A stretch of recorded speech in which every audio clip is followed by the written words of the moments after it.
Hello again, fellow sapiens. Tonight we travel back around 700,000 years to meet the Hunter Architect, a human unlike those who came before, taller, smarter, and quietly more deliberate. This is Homo HEIDELBERGENSIS, the ancestor who may have been the first to build something like a home, not a shelter of instinct, but of intention. Timber, fire, and foresight, the beginnings of belonging. You're listening to Sleepless Homo, soft science and slow storytelling for sleepless minds. Here, we don't shout history. We whisper it, gently and in sequence. Every campfire, every ash-marked floor, every sharpened spear, a trace of what it once meant to endure. Now imagine standing in a world that has never known walls. The air is colder than silence, the wind never stops moving, and night doesn't arrive. It descends. You look for safety, but there is none. The only roof is the sky itself. This was life before the word home meant anything at all. Around 800,000 years ago, long before our kind learned to shape wood or stone into shelter, humans, if we can yet call them that, slept where the landscape allowed. They were creatures of the open earth, sharing its exposed vastness with lions, saber-tooths, and storms. The day belonged to the hunt, the night to fear. There were no doorways to close against the dark. The world itself was both house and threat. It's difficult to picture a life so rawly exposed. Every sound in the darkness might be a predator. Every gust could bring cold enough to kill. The only defence was endurance and instinct, pressing against rock faces for warmth, crouching under fallen branches, clinging together for heat. Survival depended less on tools than on the ability to read the land like a living thing. A cluster of trees was a refuge, a shallow cave, a small miracle. Yet this constant exposure also shaped awareness. To live without walls is to feel everything. The rhythm of rain, the movement of herds, the trembling of the ground before a storm, all these were messages. Long before humans learned language, they learned to listen. In this world, intelligence meant attention. These early hominins, likely descendants of Homo erectus or close relatives, wandered the grasslands and woodlands of Africa and southern Eurasia.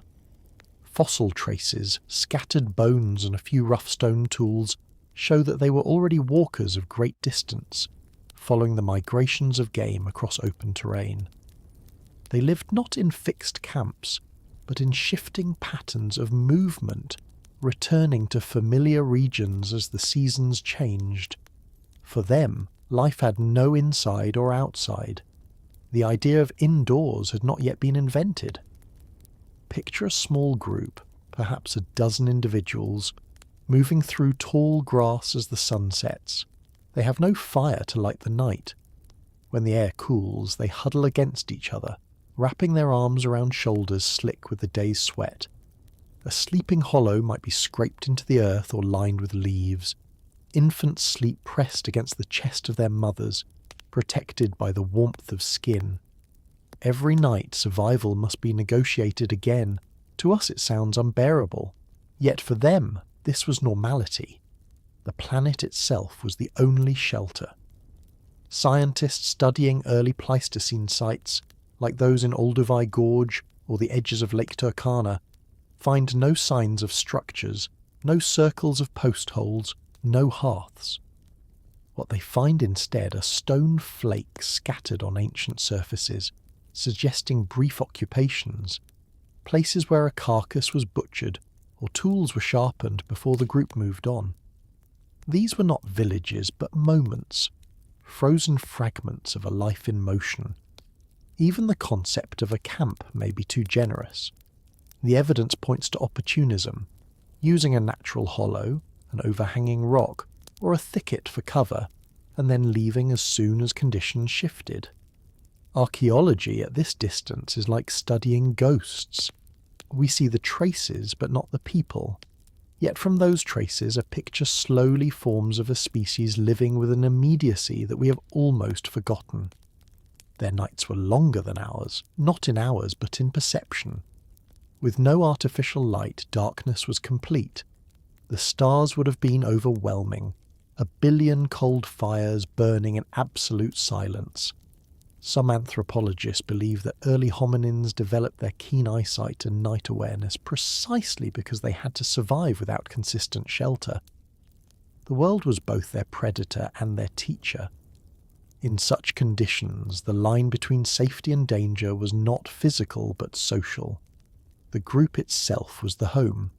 The presence of others, the reassurance of sound and touch, was the only real defence. When one individual woke at night to a sound in the grass, all would wake. Fear was communal, as was comfort. Cooperation was not yet culture. It was instinct refined by necessity. There is no evidence that these early humans thought abstractly about space, but their behaviour hints at the beginnings of territory. They likely had favoured areas for sleeping, hunting and gathering. Simple mental maps passed through generations. Even without building anything, they were already organising the landscape, dividing it into places of danger and safety, abundance and scarcity. This invisible architecture of memory might have been the true beginning of home. Geological studies show that around this time Earth was entering one of its long, slow mood swings, the Pleistocene glaciations. Ice sheets advanced and retreated, drawing moisture from the air and reshaping habitats. Forests thinned into grasslands, lakes swelled and dried again. For creatures without walls, every environmental change demanded immediate adaptation. A cool, wet year could mean lush vegetation and plentiful animals. A few centuries later, the same land might become arid and unlivable. To survive meant moving, following rivers that still flowed or valleys that still held shade. These patterns of migration were the ancient origin of human restlessness. Even today, some part of us feels uneasy staying still too long. Archaeologists can see the beginning of that pattern in stone. The simplest tools, the Oldowan and early Acheulean hand axes, show up across vast distances.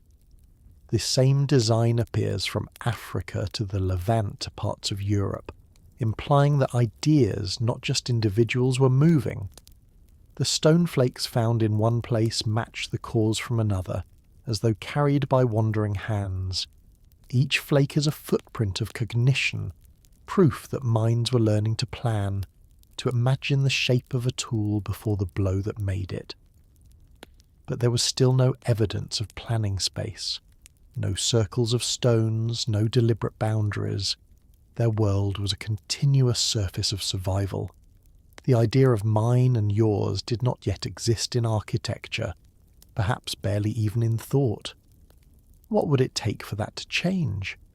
To build shelter requires not just materials, but the notion that here is different from there, that this patch of earth can be claimed, altered, or protected. That realization may have been the true beginning of humanity's psychological evolution.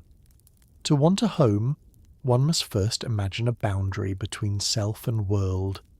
The fossils tell us that these early hominins were already physically capable of complex behaviour. Their hands were dexterous, their brains approaching the size of modern humans. But cognition evolves unevenly.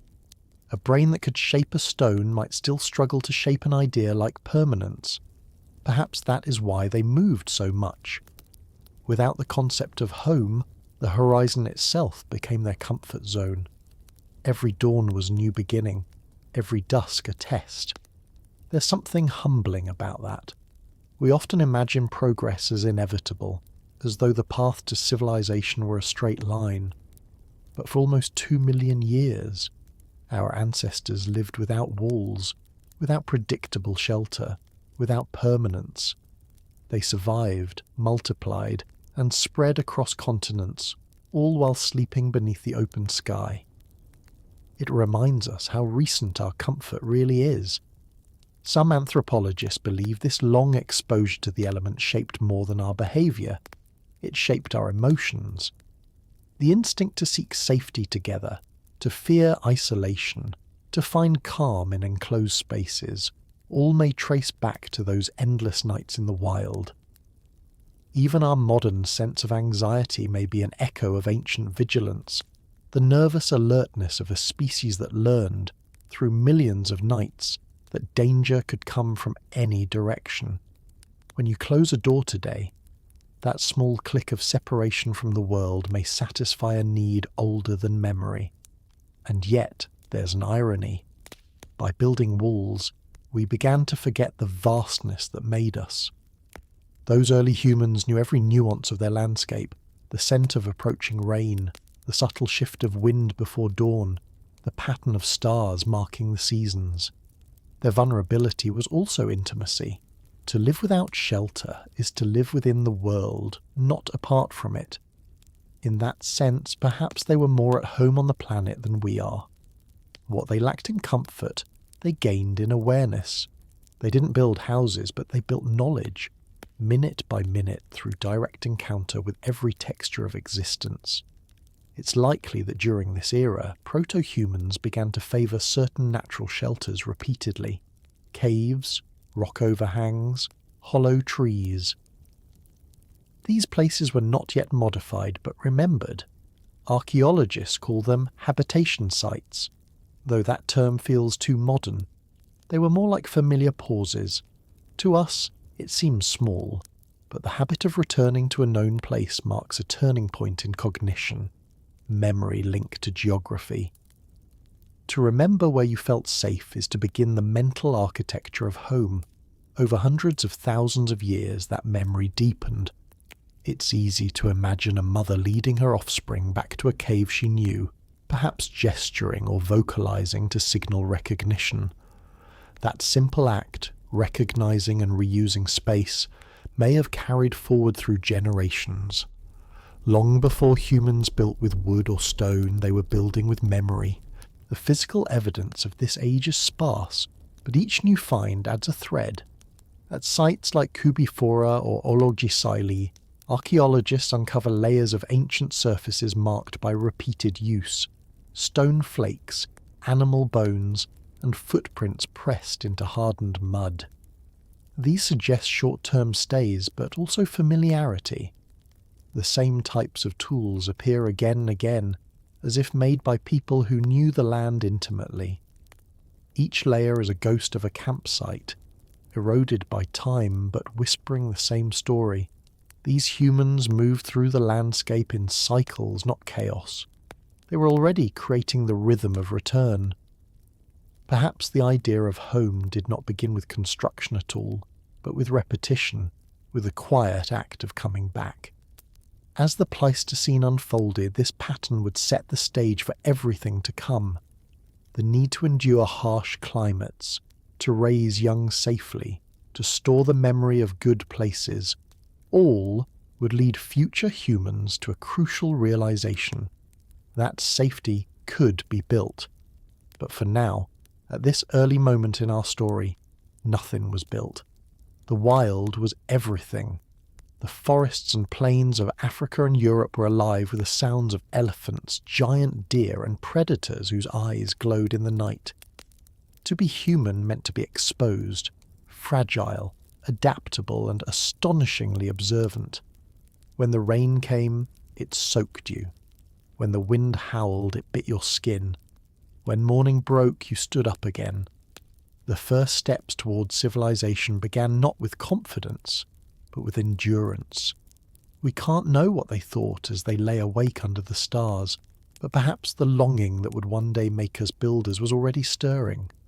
Maybe, on a particularly cold night, one of them looked at a fallen branch or a cluster of leaves and imagined rearranging them. A small idea, almost nothing. But from such small imaginings, everything human would one day follow. The story of home begins in that fragile thought, somewhere between exhaustion and hope, in a world without walls.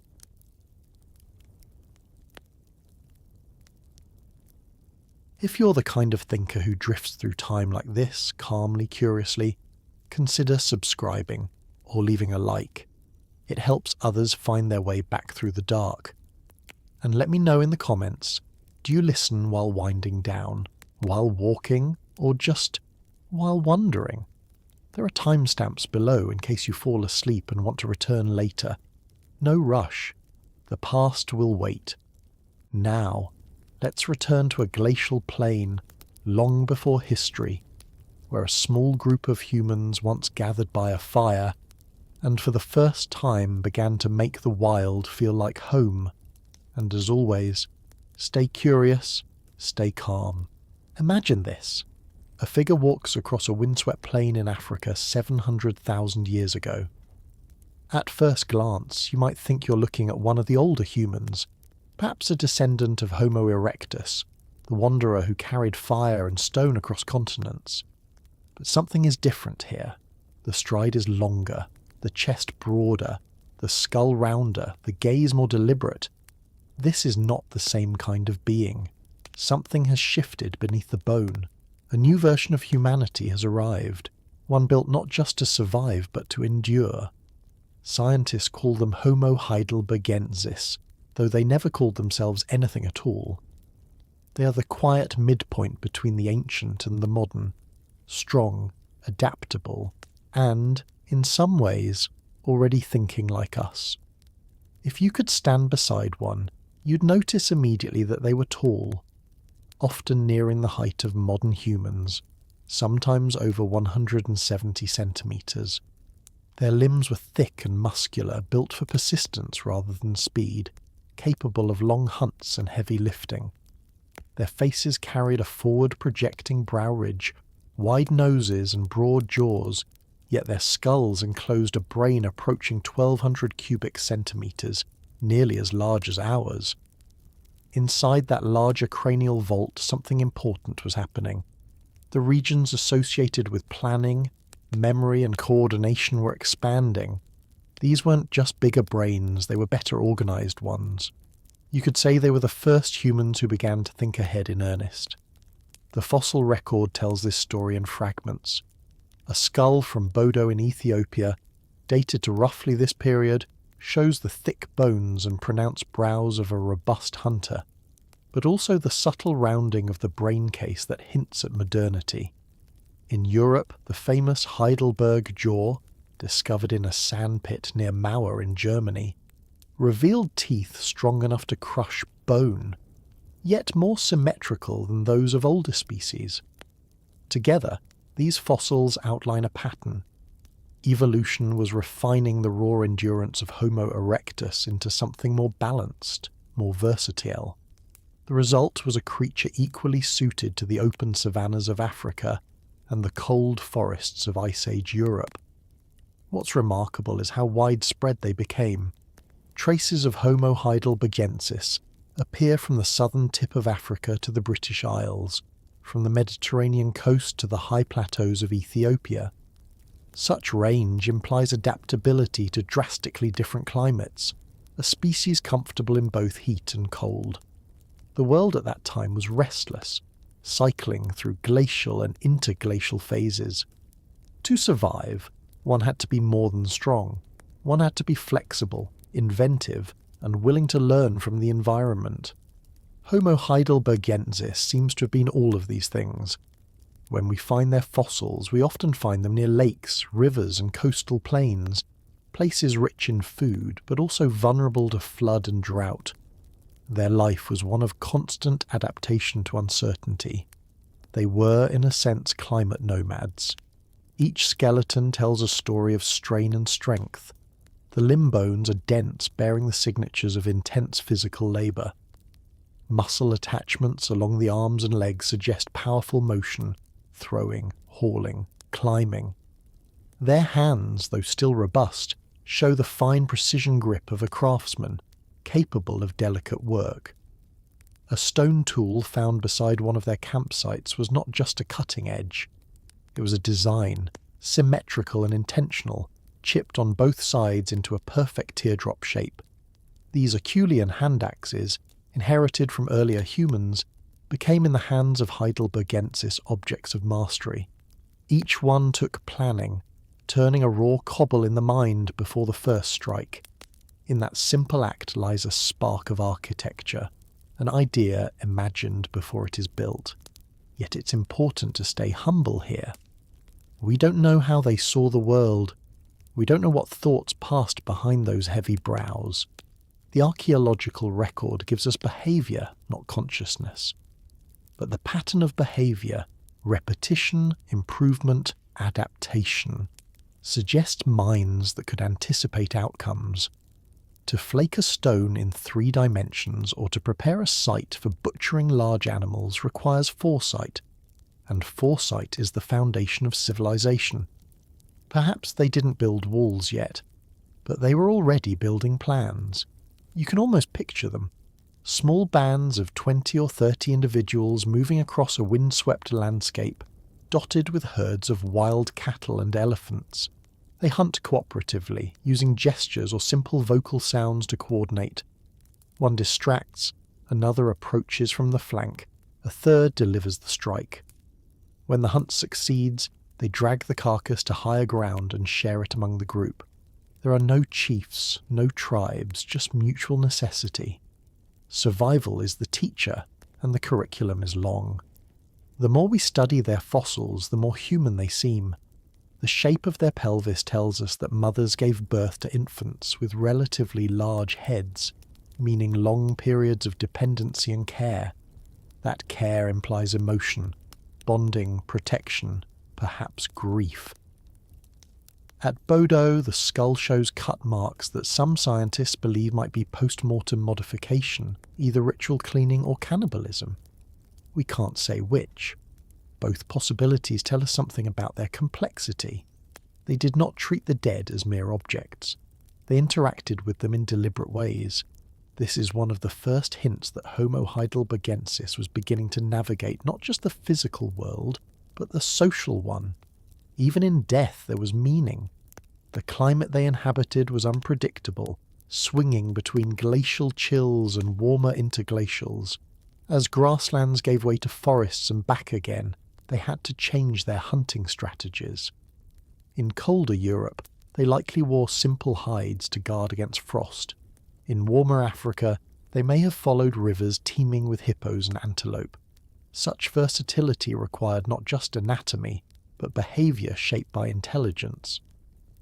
When paleoanthropologists examine their stone tools under microscopes, they see the fine scars of resharpening, evidence of maintenance and repair. This is the mind of a planner, not a brute.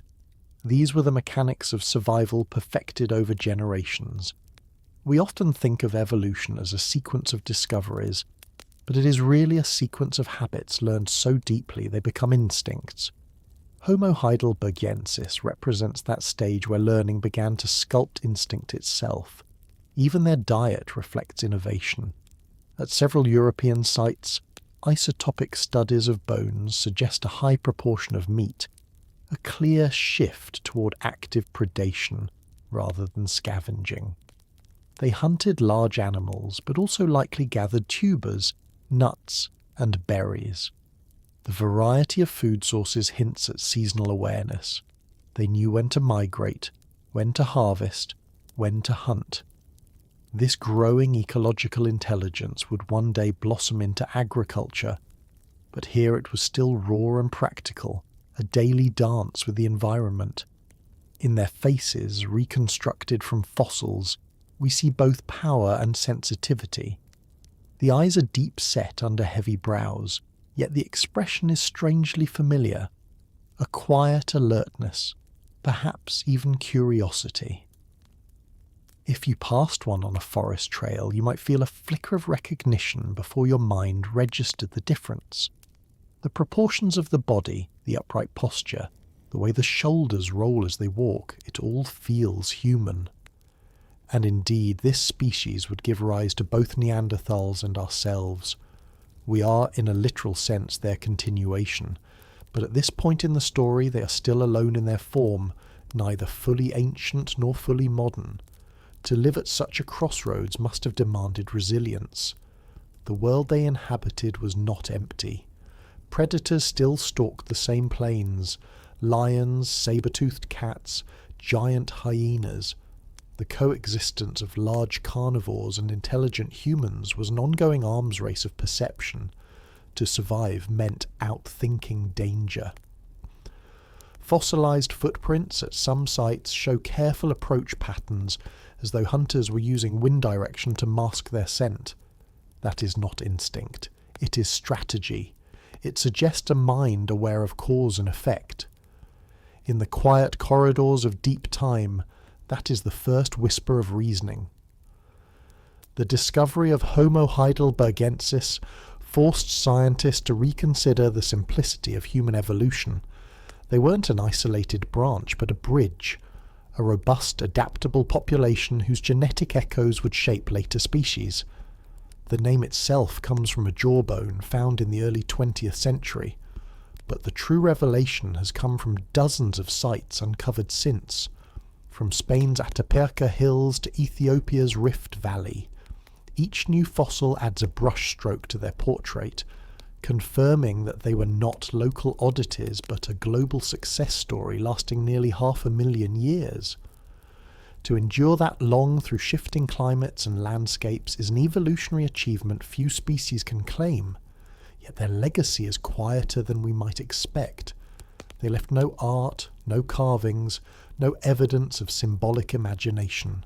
Their creativity lay in function, not expression. They shaped the physical world before they learned to represent it.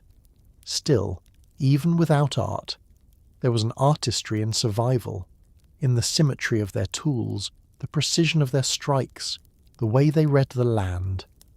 In those acts we can glimpse the first outlines of human intention. One of the most humbling realizations in studying them is how little separates us anatomically, and how vast the psychological gulf may still have been. Did they dream? Did they tell stories by gesture or sound? Did they feel nostalgia for familiar places? We can't know, but bones can tell us this much. They cared for one another. Healed injuries on fossils indicate that individuals lived long after wounds that would have been fatal without help. Somewhere in those groups, empathy already existed. A broken leg mended because others shared food. A missing tooth worn smooth from old age suggests softer diets provided by younger companions. In these small mercies, humanity was already present. Perhaps that is the true measure of intelligence, not the size of the brain, but the capacity to act kindly. We call them the hunter architects, but perhaps caretakers of the transition would be just as fitting. They were the hinge on which our lineage turned, carrying forward the endurance of the old world and the curiosity of the new. Standing between epochs, they balanced instinct with intention, power with perception. When we look at their fossils today, lined neatly in museum drawers, we see more than bones. We see a preview, a model that nature was refining toward us. It is tempting to read inevitability into that, but evolution has no destination. Homo heidelbergensis didn't know they were on their way to becoming anyone else. They were simply alive day to day, learning to outthink hunger and cold. Everything that followed, Neanderthals, sapiens, and every shelter ever built, was an accident of persistence. Maybe that's what makes them beautiful. They never knew they were becoming architects, they just refused to disappear. Imagine this, the entire world breathing in and out, not in years or centuries, but in geological heartbeats. Ice advances, ice retreats, forests spread, then wither. Rivers vanish, only to return hundreds of generations later in almost the same beds. To live between 700,000 and 600,000 years ago was to live inside a planet that couldn't make up its mind. The Earth was entering one of its most chaotic moods, and our ancestors were caught in the middle of it. What began as seasonal hardship became something much larger, a climate that demanded intelligence, patience, and movement, or extinction. During this period, known as the mid-Pleistocene transition. The rhythm of the ice ages changed forever. Earlier in Earth's history, glacial cycles had lasted about 40,000 years each. Short, sharp pulses of cold. But around this time, something shifted deep within the planet's orbital pattern. The swings between warm and cold grew longer and more brutal, stretching out to 100,000 years per cycle. The glaciers now stayed longer, the interglacials shorter. The Earth's orbit around the Sun and the tilt of its axis, the Milankovitch cycles, set the tempo, but feedbacks from ice, dust and oceans amplified the beat. The world had entered a new kind of instability, and Homo heidelbergensis was one of the first humans to experience it. The evidence for this planetary restlessness lies not in bones, but in mud and ice. Scientists have drilled cores from ocean floors and glaciers, extracting cylinders of sediment that read like diaries of climate. In those layers are tiny shells of foraminifera, microscopic marine creatures whose chemistry records the temperature of ancient seas. By measuring the ratio of oxygen isotopes inside their calcium carbonate shells, researchers can tell when the oceans were warm or cold, when ice sheets were advancing or melting. Around 700,000 years ago, the oxygen record begins to oscillate wildly. It is the signature of a planet in flux. With every advance of ice, sea levels fell by over 100 meters, exposing continental shelves and turning shallow seas into plains. With every retreat, coastlines drowned again, forests surged northward, and deserts bloomed in their place. For early humans, this meant their world was never still.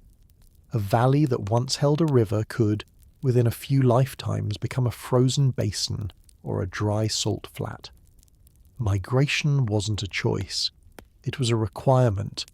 To stay alive, they had to keep moving with the rhythm of the planet. In Africa, the landscape shifted between green savannas and desolate scrub. Pollen grains trapped in ancient lake sediments tell the story. Acacia and grass pollen dominate in warm periods, replaced by desert shrubs when cold. Dry winds scoured the continent.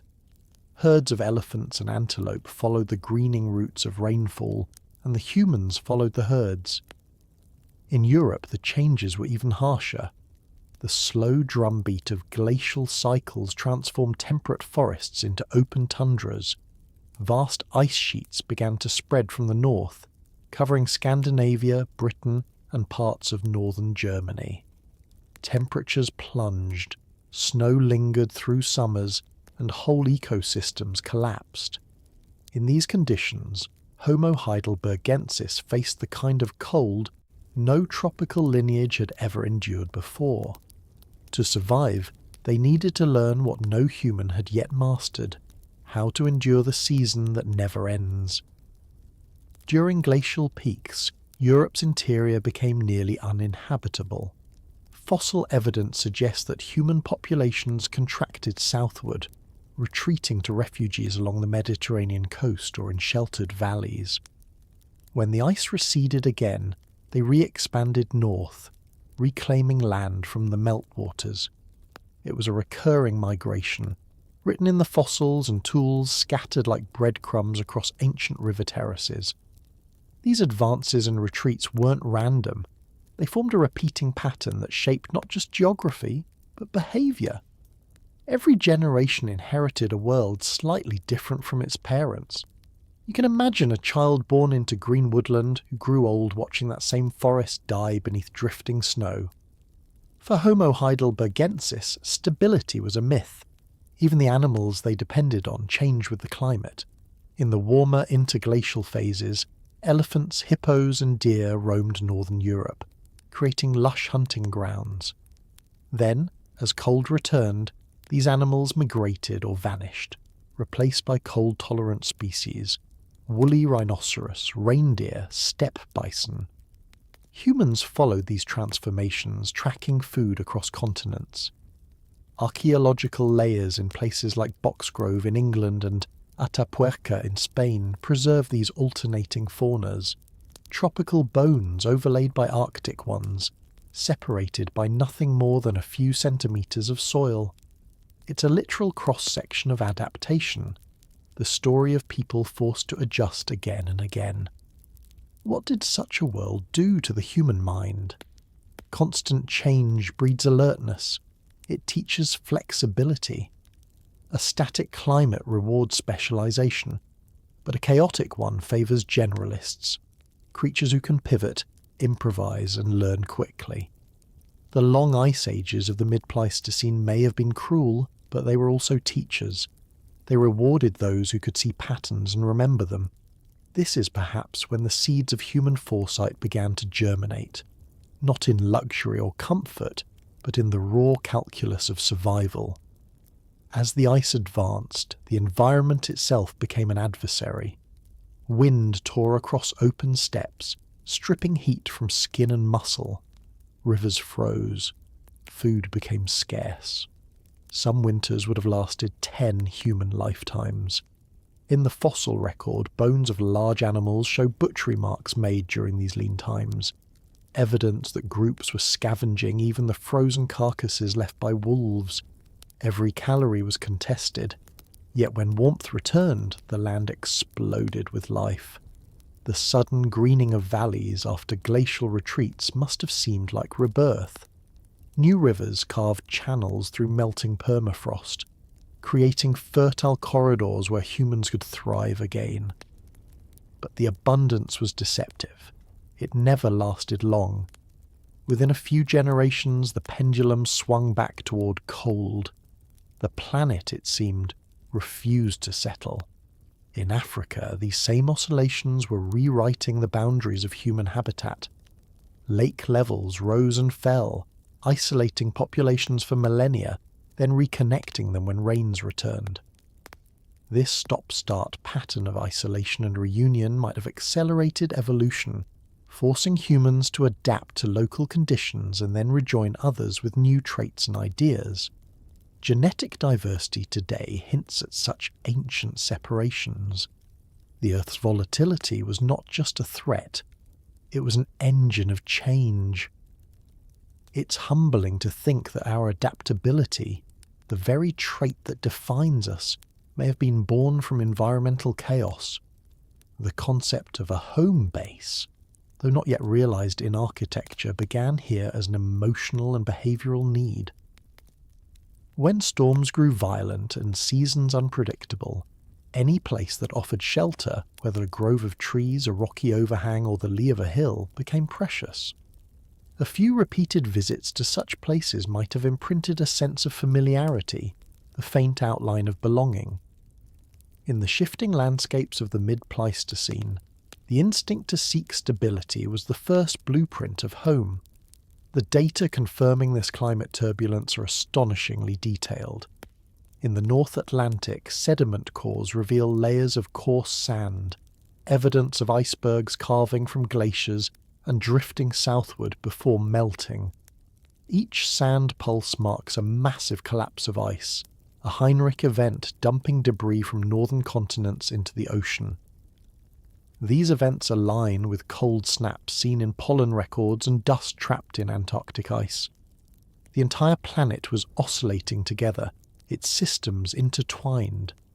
Volcanoes added their own chaos, injecting ash into the atmosphere and briefly cooling the planet further. To the humans on the ground, these forces would have seemed like the moods of gods, though there were no words yet to name them. They lived inside climate as we live inside air, unseen yet everywhere. When we map their distribution through time, we see populations pulsing north and south like tides. During warm interglacials, Homo heidelbergensis expanded into Europe and Western Asia. During glacial maxima, they withdrew toward the equator. This continual expansion and contraction may have prevented any one population from becoming too isolated, keeping the species genetically cohesive across vast distances. In that sense, the ice didn't divide humanity. It stitched it together through motion. Still, life on the move carried risks. Crossing landscapes transformed by glacial advance meant confronting new predators, strange plants, and unstable weather. Some valleys would flood from glacial melt, others would vanish into dust storms. To migrate was to gamble, yet standing still meant starvation. The fossil evidence of these journeys, stone tools dropped along ancient rivers, traces paths of hope through the chaos. Each site is a pause, a breath in the long exhale of migration. If we could stand in those landscapes now, we'd find them unrecognizable.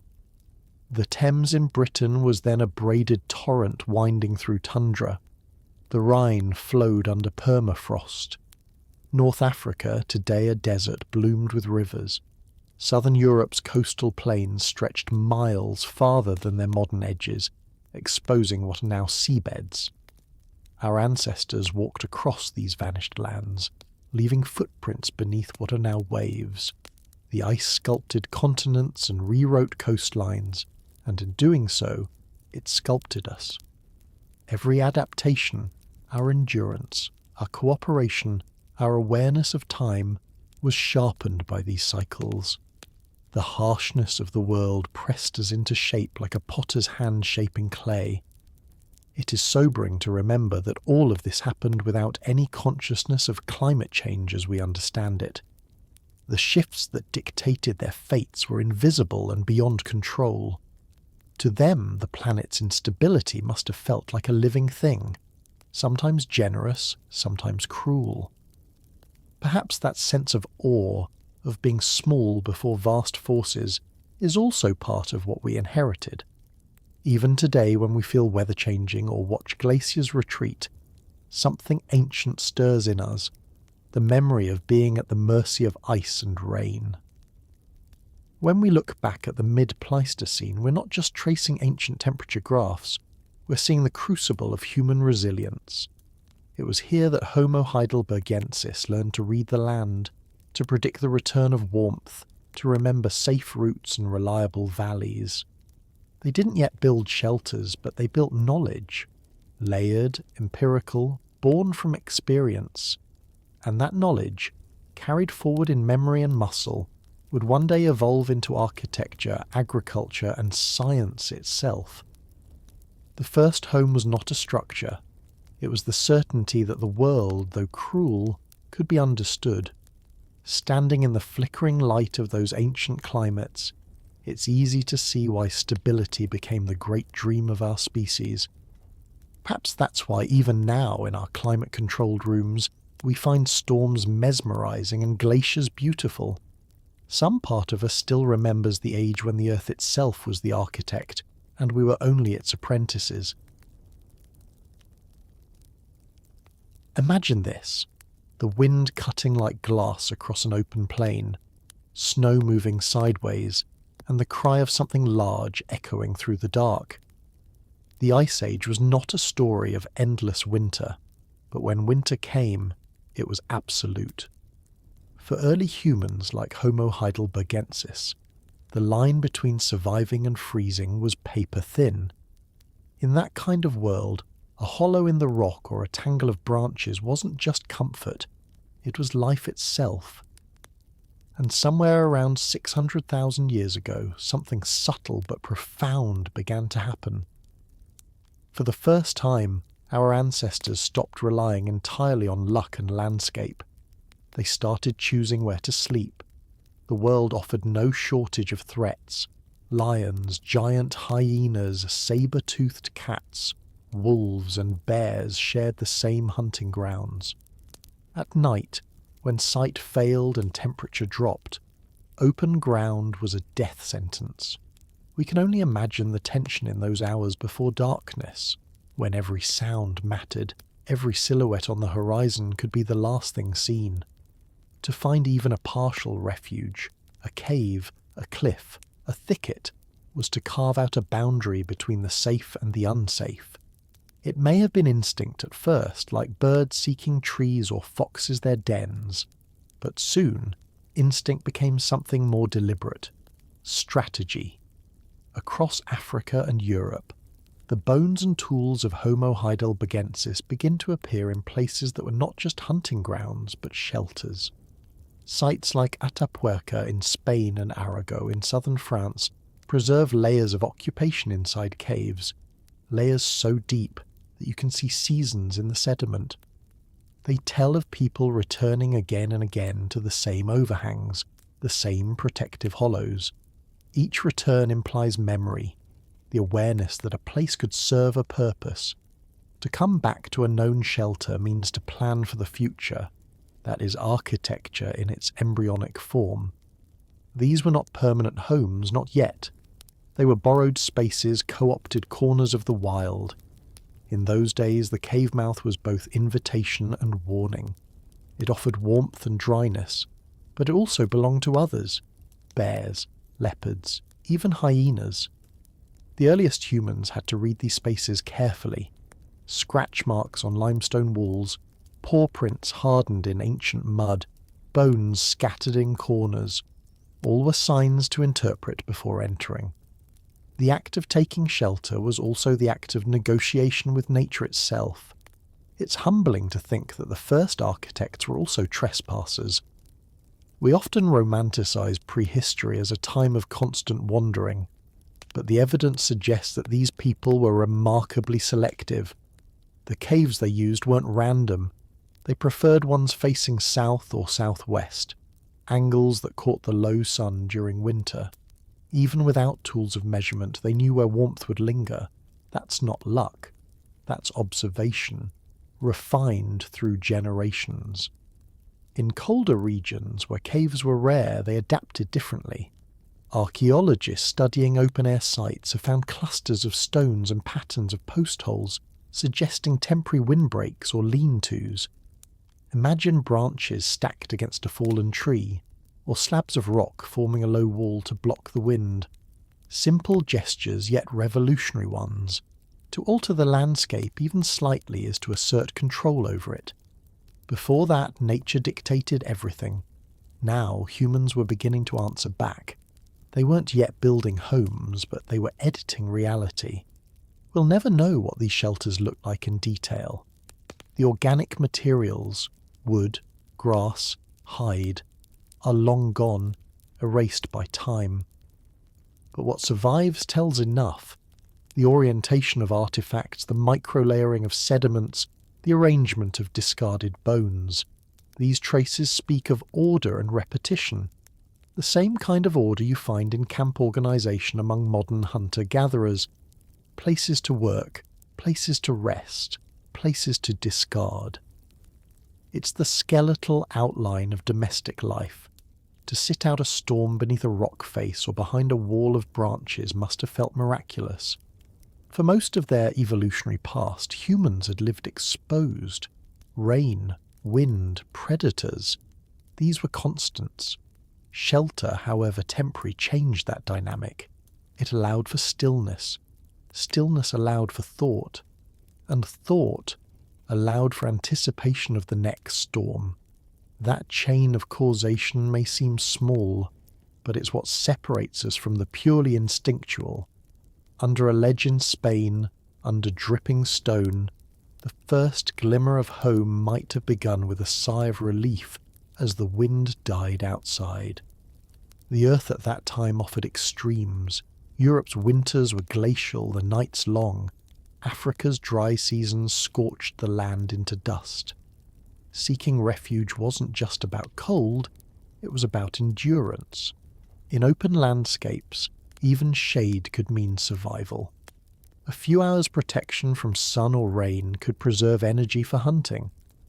As groups became more mobile, moving between familiar places, their knowledge of the terrain expanded. Caves, rock shelters, groves, they became mental landmarks, part of an invisible map passed down through generations. There, someone might have thought, beyond the ridge, where the wind breaks and the ground stays dry. That thought, simple, practical, marks a step toward imagination. You can't return to a place unless you remember it. One of the most revealing patterns comes from how these sites were used seasonally. Some caves show signs of brief occupations, suggesting they were visited during migration routes, safe stopovers rather than permanent dwellings. Others seem more settled, with thicker deposits of tools and bones, indicating longer stays. This variety reflects a growing flexibility in behaviour. Shelter was not a fixed idea. It was a toolkit of responses to circumstance. When the world offered protection, they took it. When it didn't, they made their own. In doing so, Homo heidelbergensis began to change not just how they lived, but how they perceived living itself. A place was no longer just a backdrop. It could be shaped, remembered, and returned to. Perhaps this is when the landscape started to acquire meaning beyond mere survival.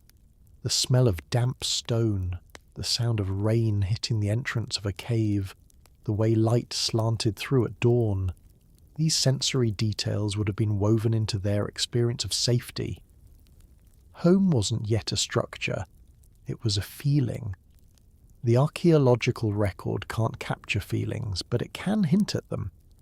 When scientists excavate layers inside these ancient shelters, they find patterns that speak of familiarity. Stones arranged in circles, bones sorted by type, debris swept aside. Such organisation suggests that even in the most primitive dwellings, there was an emerging sense of order, a separation between where one slept and where one worked, between the inside and the outside. To create boundaries in space is to begin creating boundaries in thought, and once that happens, culture has already begun. The survival logic behind seeking shelter was brutally simple. Exposure kills. But the consequences of that logic were profound. To survive the Ice Age night, they had to gather, huddle, and wait. Waiting demands patience, and patience demands cooperation. Those long hours beneath overhangs, listening to the wind, may have been where language, or something like it, began to stretch. Even simple vocal calls could have coordinated who watched, who rested, who guarded the entrance. Shelter, in that sense, was also a classroom. It forced sociality. It required trust. No one could stay awake forever. The cave, in a way, invented teamwork. Yet for all this, it's important to remember how fragile their refuge was. A sudden flood could wash it away. A bear returning to its den could end it in an instant. These early shelters were borrowed spaces, never truly theirs. Still, the act of seeking them marked a turning point in the human story. The moment when adaptation began to lean toward invention. It's easy to underestimate the magnitude of that.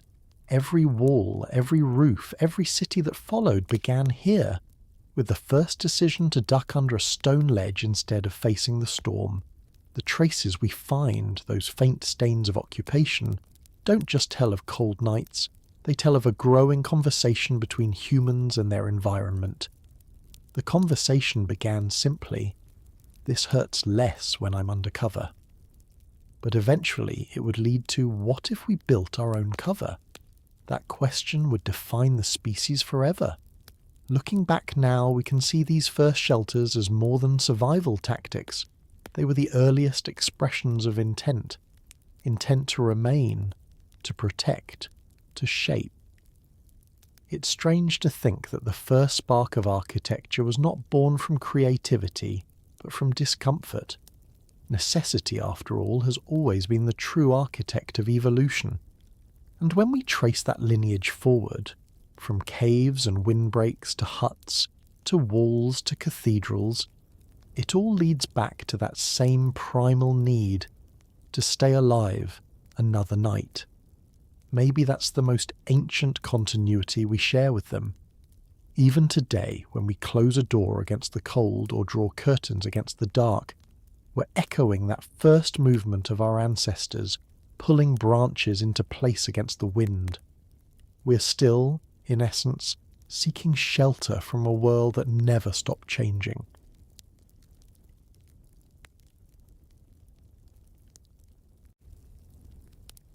Imagine this. a hand shielding a trembling flame from the wind. The sparks drift upward, fading into the night air, while faces, broad, heavy-browed and silent, watch in absolute awe. Somewhere, deep in the Middle Pleistocene, perhaps around 600,000 years ago, the darkness of Earth was broken not by lightning or volcanoes, but by human intention.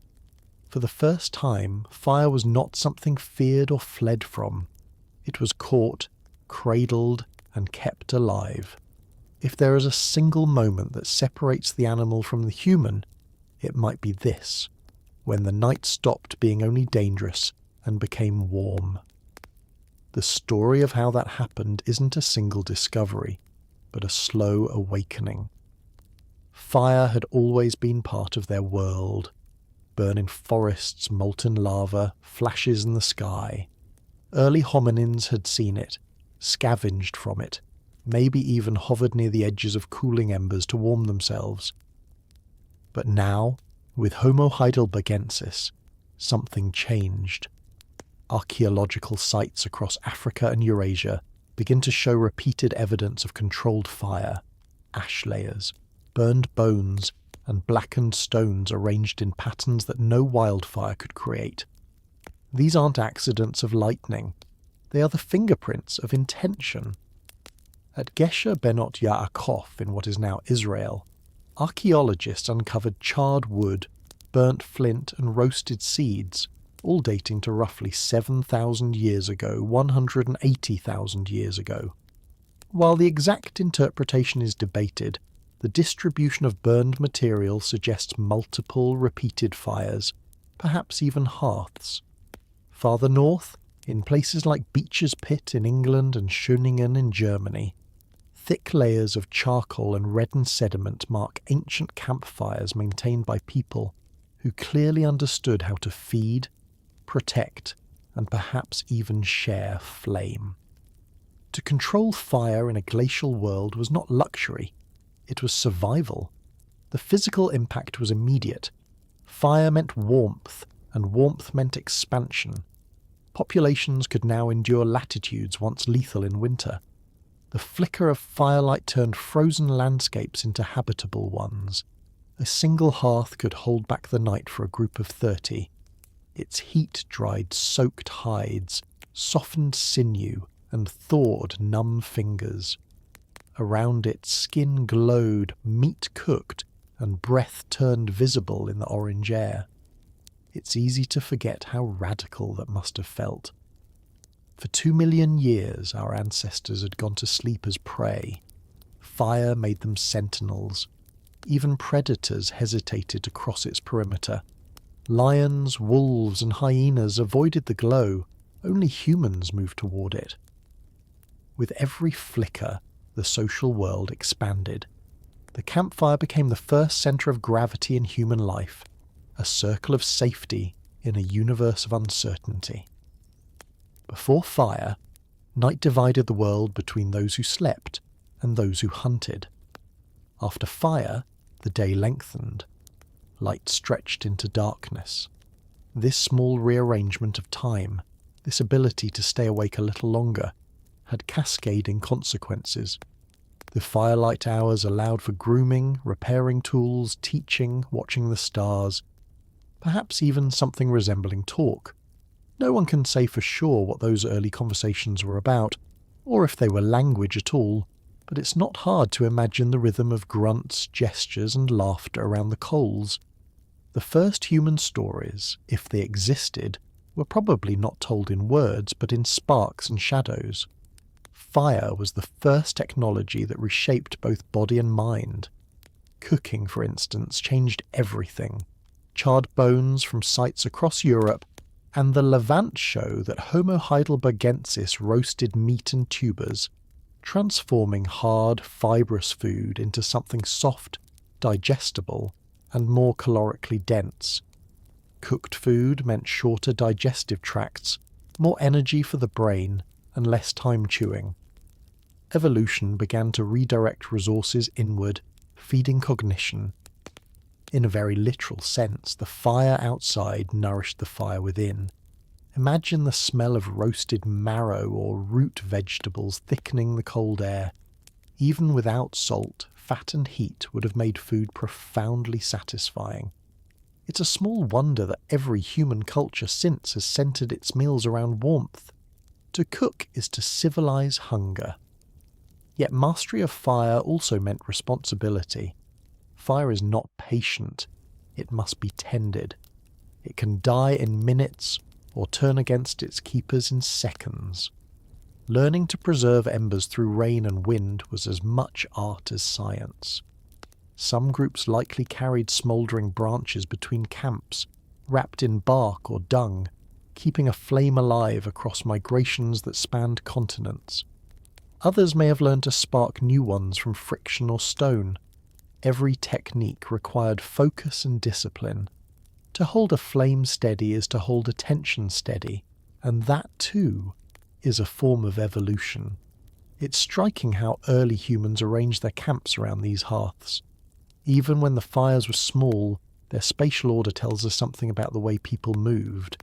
Ashes and burnt bone fragments are often found at the centre of activity areas, places where tools were knapped and food processed. The hearth was both literal and symbolic centre.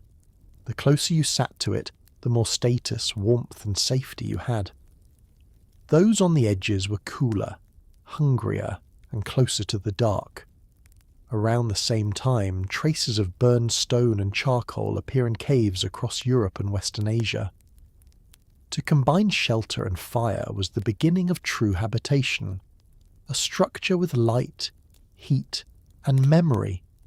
The scent of smoke would have clung to hair, hides, and everything they touched, becoming part of their sensory identity. Archaeologists have found microscopic ash layers embedded in ancient cave floors, evidence that people returned to the same hearths for generations. Each layer is a signature of return, a record of continuity. They weren't just surviving, they were remembering. There is something deeply human about that, the decision to rebuild a fire where one once burned. What's remarkable is how few other species ever made the same leap. Even today, animals fear fire instinctively. Humans alone turned fear into familiarity. Some researchers suggest that our attraction to its glow may be hardwired, a neurological echo of this long apprenticeship. Firelight releases patterns of movement and contrast that relax the visual system. Its flicker synchronizes brain rhythms, reducing stress. Sitting by a campfire even now, you're physiologically closer to Homo HEIDELBERGENSIS than to your phone. Perhaps this is why people still gather around flames for comfort, from hearths to candles to screens, small lights in dark rooms. For those early humans, though, it was never aesthetic. It was endurance. When temperatures dropped below freezing, the fire was the only defence against hypothermia. It allowed mothers to keep infants alive through long winters, to dry skins into clothing, to roast fat for energy. Predators circled at the edges, watching, but no longer supreme. In the fire's glow, a new hierarchy emerged. Humans became the species that could create warmth. One can almost imagine that moment. The silence after the first fire was tamed. The awe, the hesitation, the slow realization that this brightness would not vanish, that they had made something last. The fire didn't just light the night, it rewired what night meant.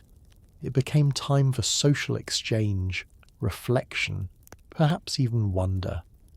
Eyes followed sparks upward and met stars, and between the two lights, the near and the far, humans began to sense continuity. The universe was no longer empty darkness. It was illuminated space. Fire also had its costs. Ash and smoke inhalation, burns, accidental blazes. These must have been frequent. The line between mastery and disaster was thin, yet those risks only deepened the bond between humans and flame. It was a relationship of vigilance. A hearth that went cold could mean death. Keeping it alive was an act of faith. Even now in our languages, the idea of keeping the flame survives as a metaphor for memory and love. It's one of the longest-running cultural symbols on Earth, and it began here, with a few sparks caught from a branch. Scientists still debate when true, habitual fire use began. Some argue it was earlier, with Homo erectus. Others believe only Homo heidelbergensis mastered it fully, based on the consistent evidence of ashened hearths from this period onward. But the exact date matters less than the pattern. By 500,000 years ago, fire had become a reliable part of human life. Wherever they went, from African valleys to the fog-drenched forests of Europe, they left behind the same signature: scorched bone, cracked stone, and soot. The distribution of these traces shows not a single invention, but a global convergence. Across continents, scattered populations were learning the same lesson: that energy could be tamed. It's easy to see why fire became sacred in later mythologies. It embodies both creation and destruction, life and danger. For Homo heidelbergensis, it was the first teacher of paradox, the first thing they could hold that could also kill them. Maybe that duality was their first glimpse into complexity, into the understanding that power always carries risk. Long before philosophy, the flame was the first metaphor. Archaeologists at Beech's Pit describe circular patches of oxidized earth surrounded by charcoal, each about the size of a small table. When excavated, these ancient hearths still held fragments of burnt bone and plant ash, as though frozen mid-meal. The bones show cut marks from stone tools, some fractured to extract marrow. These were deliberate patterned activities, communal, repeated, and shared. There's something moving in that. The idea that 500,000 years ago, under the same sky, people gathered to eat around glowing embers, their shadows flickering against stone. You can almost hear the soft cracking of wood, the breath of wind, the quiet satisfaction of heat after cold. Fire did not make them modern, but it made modernity possible. It gave shape to time, space, and memory. It taught endurance, patience, and cooperation. It was the first technology that demanded care, and through that care, community deepened. Long before walls, roofs, or cities, there was this: a circle of light in the dark, faces turned toward warmth. If you trace every home, every civilization, every night spent safe indoors, it all begins here, with that first flame trembling in the wind and the hands that refuse to let it die.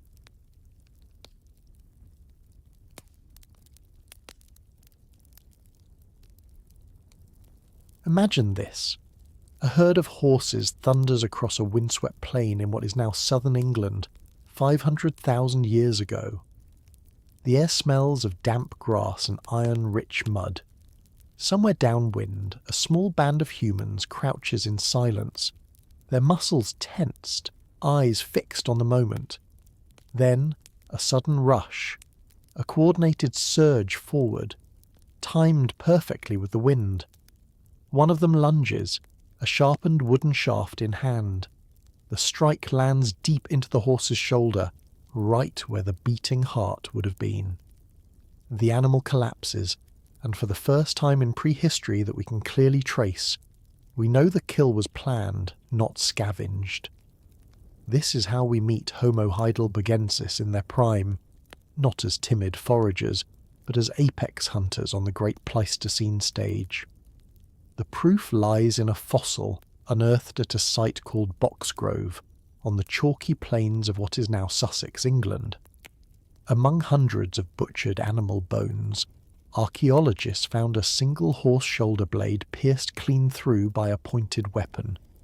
The bone surface shows a circular impact wound, shallow at one end, splintered at the other, consistent with a high-velocity thrust. No carnivore could have made such a mark. Only a deliberate, precise strike by human hands could have done it. The kill was instantaneous, a moment of skill frozen in mineralized bone. From this one wound, 500,000 years later, we glimpse strategy, coordination, and perhaps even courage. This was not scavenging. This was a hunt. What makes this discovery extraordinary is not just the evidence of violence, but of intelligence. Hunting a horse requires anticipation. You must know its habits, how it moves, where it drinks, when it rests. You must understand wind direction, herd dynamics, and escape routes. This is pattern recognition, not instinct. It means Homo heidelbergensis was reading the landscape like a text, interpreting movement and opportunity. In a sense, these people were the first naturalists, observers of prey long before they were storytellers of it. The bones from Boxgrove, dating to roughly 500,000 years ago, tell an entire tale of an organised hunt followed by a meticulous butchery. Archaeologists found dozens of horse remains scattered across an ancient lakeshore, each marked by clean-cut lines along the ribs and limb bones. The cuts were systematic, not random. The hide was peeled away with practiced efficiency, the muscles sliced neatly from the bone, marrow extracted for its fat. Every edible and usable part was taken, nothing wasted. The tools, sharp flint hand axes and flakes, lay nearby, discarded after use. They weren't just eating, they were processing, planning for storage or transport. This level of precision speaks of experience repeated countless times. To butcher so well, one must have butchered often. At other sites across Europe and Africa, similar stories appear in bone and stone. At sites like Torralba and Ambrona in Spain, cut marks on elephant bones suggest organised hunts of colossal animals. In Italy, in Germany, and as far east as Georgia, we find traces of butchered rhinoceroses, deer, and bison, species that required strength, coordination, and courage to bring down. The emerging picture is one of a species that no longer waited for the leftovers of predators. Homo heidelbergensis had become the predator. Their tools confirm it. The Aculean hand axe, an elegant teardrop of flint perfected by this time, was as much a weapon as a knife. The edges are consistently sharper, the symmetry more refined than in earlier species. Such craftsmanship implies not just motor skill, but mental templates, an internalized image of the tool before it was made. To shape stone with this kind of precision while hunting across vast, unpredictable landscapes was to merge art with survival. The hand axe became an extension of the body, as familiar as a claw or fang in the animal world, but infinitely more adaptable. Yet even with tools this good, hunting was never easy. A successful hunt demanded cooperation. A horse or a rhinoceros is too large, too fast, and too dangerous for one person alone. It required small groups working in unison, some driving the herd, others ambushing from the flank, timing their movements to confuse and isolate prey. The coordination needed for this, even without language as we know it, points to a deepening social awareness. They must have used gestures, eye contact, and simple vocalizations to signal when to strike. The rhythm of their communication was probably as vital as the rhythm of their tools. Hunting shaped not only the body but the mind. Their diets reflect this shift from opportunism to mastery. Studies of isotopes preserved in their bones show high levels of nitrogen, a marker of meat-rich diets. They were no longer opportunistic omnivores nibbling roots and berries. They were apex carnivores, consuming large quantities of animal protein. This nutritional upgrade had evolutionary consequences. Meat provided dense calories and essential fats that fueled larger brains. The relationship between hunting and cognition is not metaphorical, it's metabolic. Fire may have cooked the meat, but hunting delivered it, and the benefits went beyond food. Large game supplied hides for warmth, sinew for binding, and bones for tools. A single successful hunt could sustain a group for days, even weeks. It gave them not just calories, but time. Time to rest, to plan, to observe, to think. For the first time in prehistory, the energy balance tipped in humanity's favour. Hunting also meant risk. A horse kick could shatter bones. A wounded animal could trample its pursuers. Many Homo heidelbergensis fossils show fractures, healed and unhealed, consistent with close-range encounters.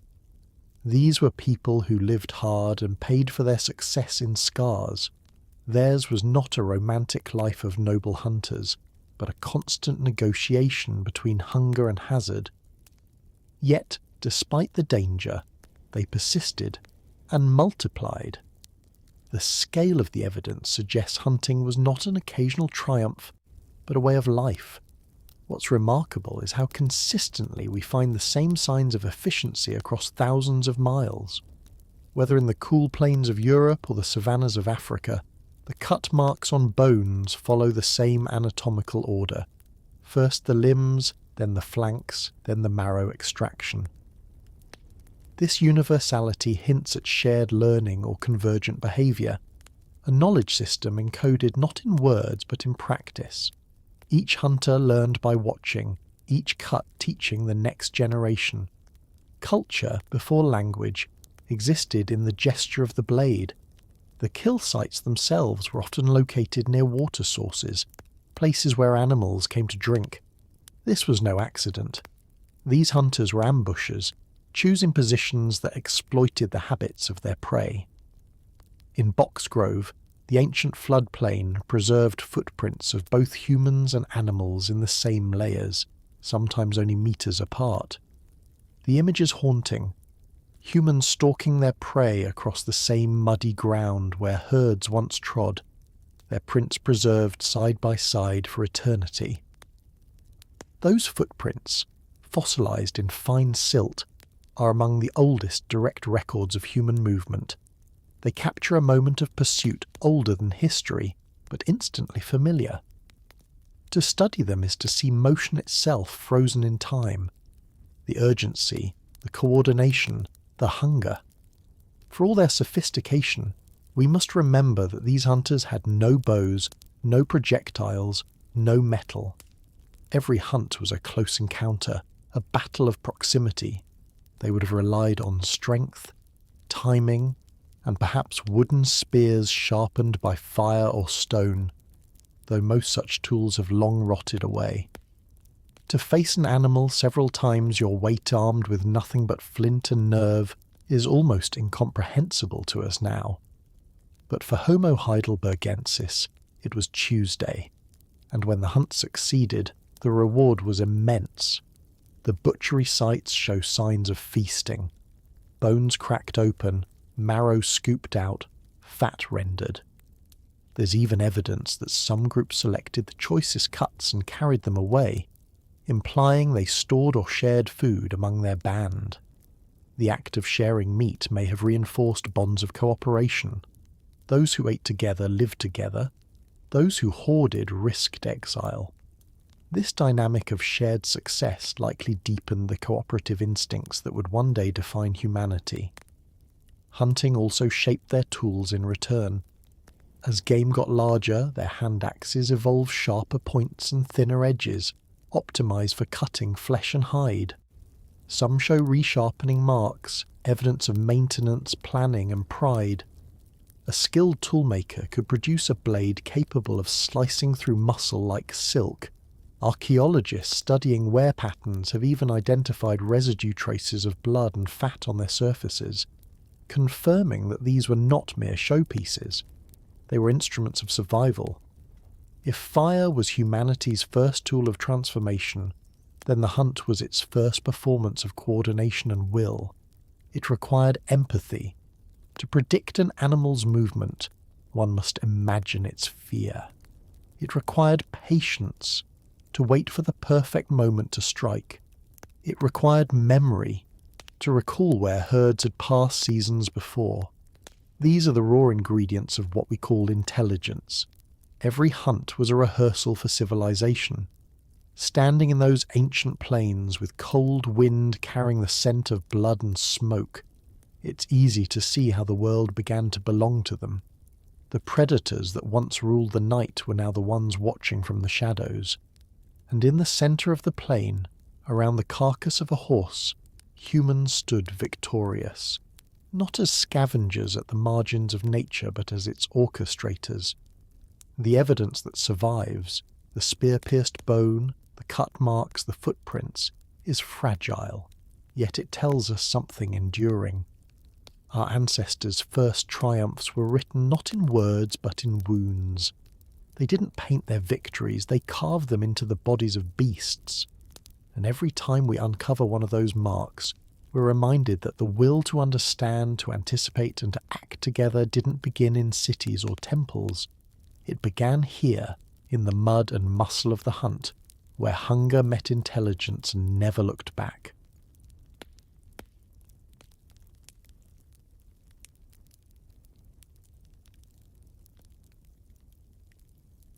Imagine this.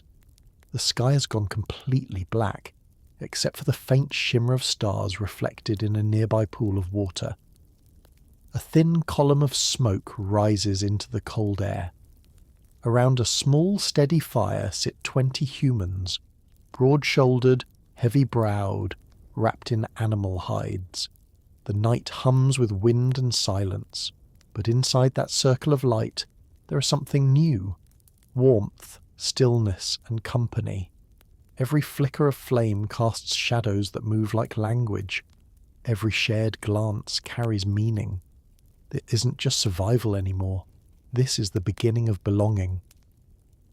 Around 500,000 years ago, Homo heidelbergensis began to do something remarkable. They stayed. Not for hours, but for nights. And then for generations. Archaeological evidence from sites across Europe, Africa, and the Levant suggests that by this time, groups of early humans were maintaining stable camps near water sources, returning to the same spots again and again. Charred bone, clustered stone tools, and repeated ash layers reveal that they were not only building fires, but living around them in predictable patterns. Each hearth was a centre, a magnetic point that gathered individuals into something larger than instinct. The fire created a boundary, a zone of light in a world of predators. But it also created something subtler, time to be together. In the day, life was movement, hunting, gathering, avoiding danger. At night, the fire slowed everything down. It extended the day, carving a human space out of the wilderness. And when the flames stabilized, so did they. The first communities were not built of walls or huts, but of proximity, of faces illuminated by the same glow. Scientists can't read emotions from fossils, but they can infer behaviour. For a group of this size to survive the brutal Pleistocene seasons, cooperation was not optional.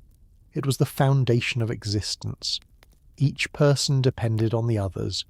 Food had to be shared, children protected, the fire kept alive through wind and rain. These tasks required coordination and trust. Around the fire, that trust was rehearsed every night. The act of sitting together became the prototype for every human gathering that followed. The fire gave warmth, but it also gave visibility. To see one another's expressions, to read intention in a gesture or tone, was to start building social intelligence. Some anthropologists suggest that it was in this low light, not in daylight, that human communication evolved most rapidly. Here, voice could soften, faces could be read, and attention could linger. The firelight itself may have been the first teacher of empathy. Imagine the sounds, the crackle of wood, the rhythm of breathing, quiet laughter echoing against stone. Perhaps one person mimed the day's hunt, hands moving in rough pantomime, the group responding with grunts or laughter. Maybe a child tossed a stick into the coals and watched it spark, their first experiment in cause and effect. In these small, repeated moments, something deeper than survival began to take shape. Continuity. Knowledge didn't just die with experience, it was passed on. The bones and tools we find today are silent, but their arrangement hints at structure. Larger hand axes, carefully made, may have been shaped by skilled adults while younger members watched or practiced nearby. Teaching was not yet formal, but imitation was everything. Each night the campfire became a classroom. Skill was transferred not by words but by rhythm, stone striking stone over and over until memory became muscle. This cycle of teaching and imitation created the scaffolding for what we now call culture. The anthropologist Polly Wiesner, studying modern hunter-gatherers, once noted that daytime talk is practical, about food, danger and work. But firelight talk turns reflective. If even a fraction of that pattern existed in the Pleistocene, then these gatherings may have been where humans first began to think beyond the present. The flames allowed imagination to surface, to plan tomorrow's hunt, to remember yesterday's mistake, to feel affection, jealousy, humour, awe. Fire made those thoughts visible in each other's eyes. The social power of light cannot be overstated. In darkness, individuals are isolated. In light, they are connected. When the group gathered close, they could see not only what others were doing, but how they were feeling. A frown, a smile, a twitch of fear. These became cues to which others could respond. Emotional intelligence, so central to our species today, may have been born here in the interplay of shadow and flame. It's humbling to realise that everything from friendship to politics traces back to this same pattern of people sitting together, negotiating belonging. The group size of Homo heidelbergensis, based on site evidence and comparisons to later hunter-gatherers, was likely between 20 and 40 individuals, small enough to maintain social cohesion, large enough for complexity. Within that circle were mothers, fathers, children, the injured, the old. Fossils from sites like Atapuerca show healed fractures and tooth loss in individuals who lived long after injury, proof that others cared for them. Compassion was not a luxury, it was survival. A lame hunter could not hunt, but his experience could guide others. Around the fire, even those who could no longer chase game could still contribute knowledge. In this way, the fire created not just warmth but purpose. Every member mattered, not just the strong. This social web, interdependence through care, was the true invention of the species. Even without words, communication was deep. Researchers studying primate calls and early human anatomy note that Homo heidelbergensis likely had some form of proto-language. Structured vocalizations beyond simple cries. They may have used consonant-like clicks, vowel sounds, and rhythmic patterns to signal tasks or emotions. Around the fire, such communication would have flourished. The quiet allowed voices to carry, the light allowed gestures to reinforce meaning. The result was a kind of harmony, a system of understanding shaped by necessity, refined by comfort. The first lullabies, if they existed, might have been hums to calm restless infants as the fire burned low. The first humour perhaps came from exaggerated retellings of the day's events, rewarded by laughter. The roots of music, storytelling and ritual were seeded in these moments, when the world stopped demanding immediate action and began allowing reflection. Archaeological sites such as Beech's Pit and Terra Amata, though differing in their details, hint at a rhythm of domestic life, repeated occupation, stable hearths, organised spaces. But the evidence goes beyond ashes and bones. It's in the very idea that humans started living in patterns. The predictability of fire, the return to familiar places, the shared meals. These were not just behaviours, they were emotional anchors. The group became a home, the fire its heart. The nightly sharing of food was more than nourishment, it was a social contract. To eat together is to acknowledge trust. Each meal reaffirmed bonds and balanced risk. A successful hunter could not eat alone without threatening cohesion. Generosity became the currency of survival. Even today, in every culture, the act of dining together retains that ancient gravity. It is the ritual that outlived all others. Picture a quiet night in that 500,000-year-old camp. The hunt is done, the meat divided. The children drift to sleep near their mothers. The hunters clean their tools in the orange light. Someone adds another log to the fire, watching sparks climb into the cold air.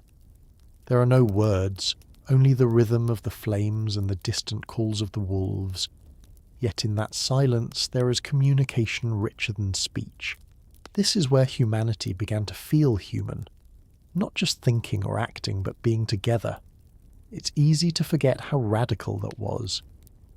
Until this point, the world was a constant exchange of predator and prey, chaos and endurance. But here, for a few hours each night, a new rhythm took hold. Stability, familiarity, peace. The firelight made time slow down enough for awareness to surface.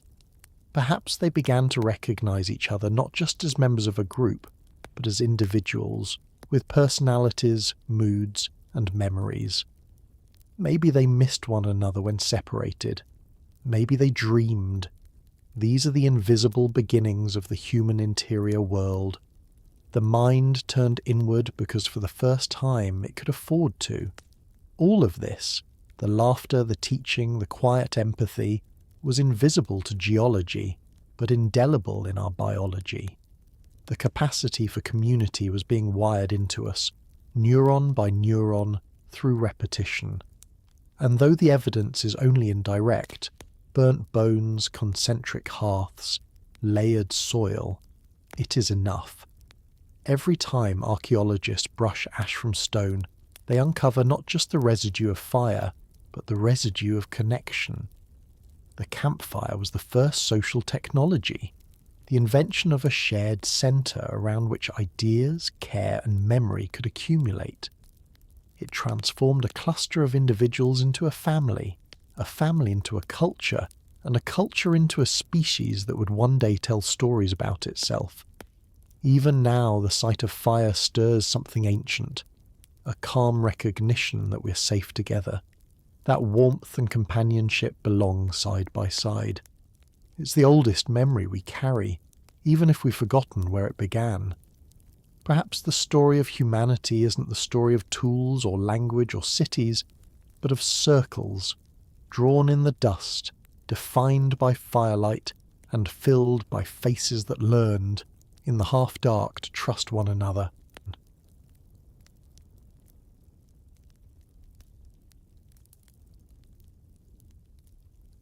Imagine this, a band of humans walking into fog.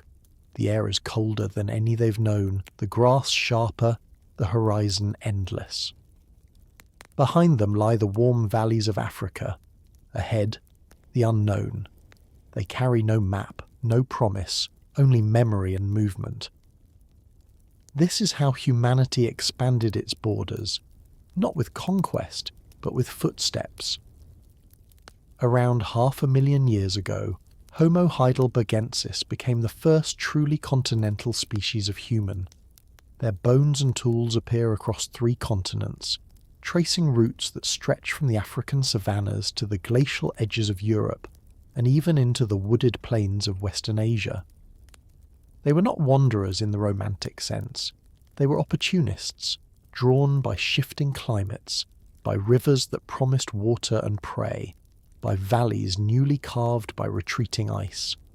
Yet in the act of following survival, they accomplished something greater. They learned to belong everywhere. The fossil record shows this expansion like slow pulses of breath. In Africa, we find the broken hill skull from what is now Zambia, a broad, powerful face shaped for the heat, its bones weathered by time yet unmistakably human. In Europe, remains from sites like Mauer in Germany and Arago in France show similar anatomy. Massive jaws, thick brows, and a cranial volume approaching our own. Between these two ends of the world lay a continuous story of adaptation. This was not a single exodus, but a rhythm of movement, as generations followed herds, seasons, and opportunity. When rivers dried in one region, they flowed in another. When the climate cooled, they chased warmth. The earth itself was both guide and gatekeeper. What's remarkable is how easily they crossed environments that would have defeated earlier humans. In Africa, they navigated savannas teeming with elephants, hippos, and lions. In Europe, they learned to survive among bison, deer, and woolly rhinoceroses. Between these worlds lay deserts, forests, mountains, and ice. Each demanded new habits, new tools, and new senses of what home could mean. A home in Zambia might have been a lakeshore encampment surrounded by reeds and insects, shaded by fig trees. A home in Germany might have been a cave facing the sun, its floor carpeted in pine needles. Home was no longer a single place. It was a method, an ability to build familiarity wherever survival allowed. Climate played the conductor in this long migration. Around this period, the Pleistocene's icy rhythm continued to intensify, with glaciers advancing and retreating in cycles that reshaped continents. When the ice retreated, vast corridors of green opened through Europe, inviting migration. When it advanced again, humans were forced south, pushed into warmer refuges. This back-and-forth movement sculpted their resilience. Unlike the specialized species around them, the woolly mammoth built for cold, the hippo built for heat, Homo heidelbergensis was a generalist. Their genius was not perfection, but flexibility.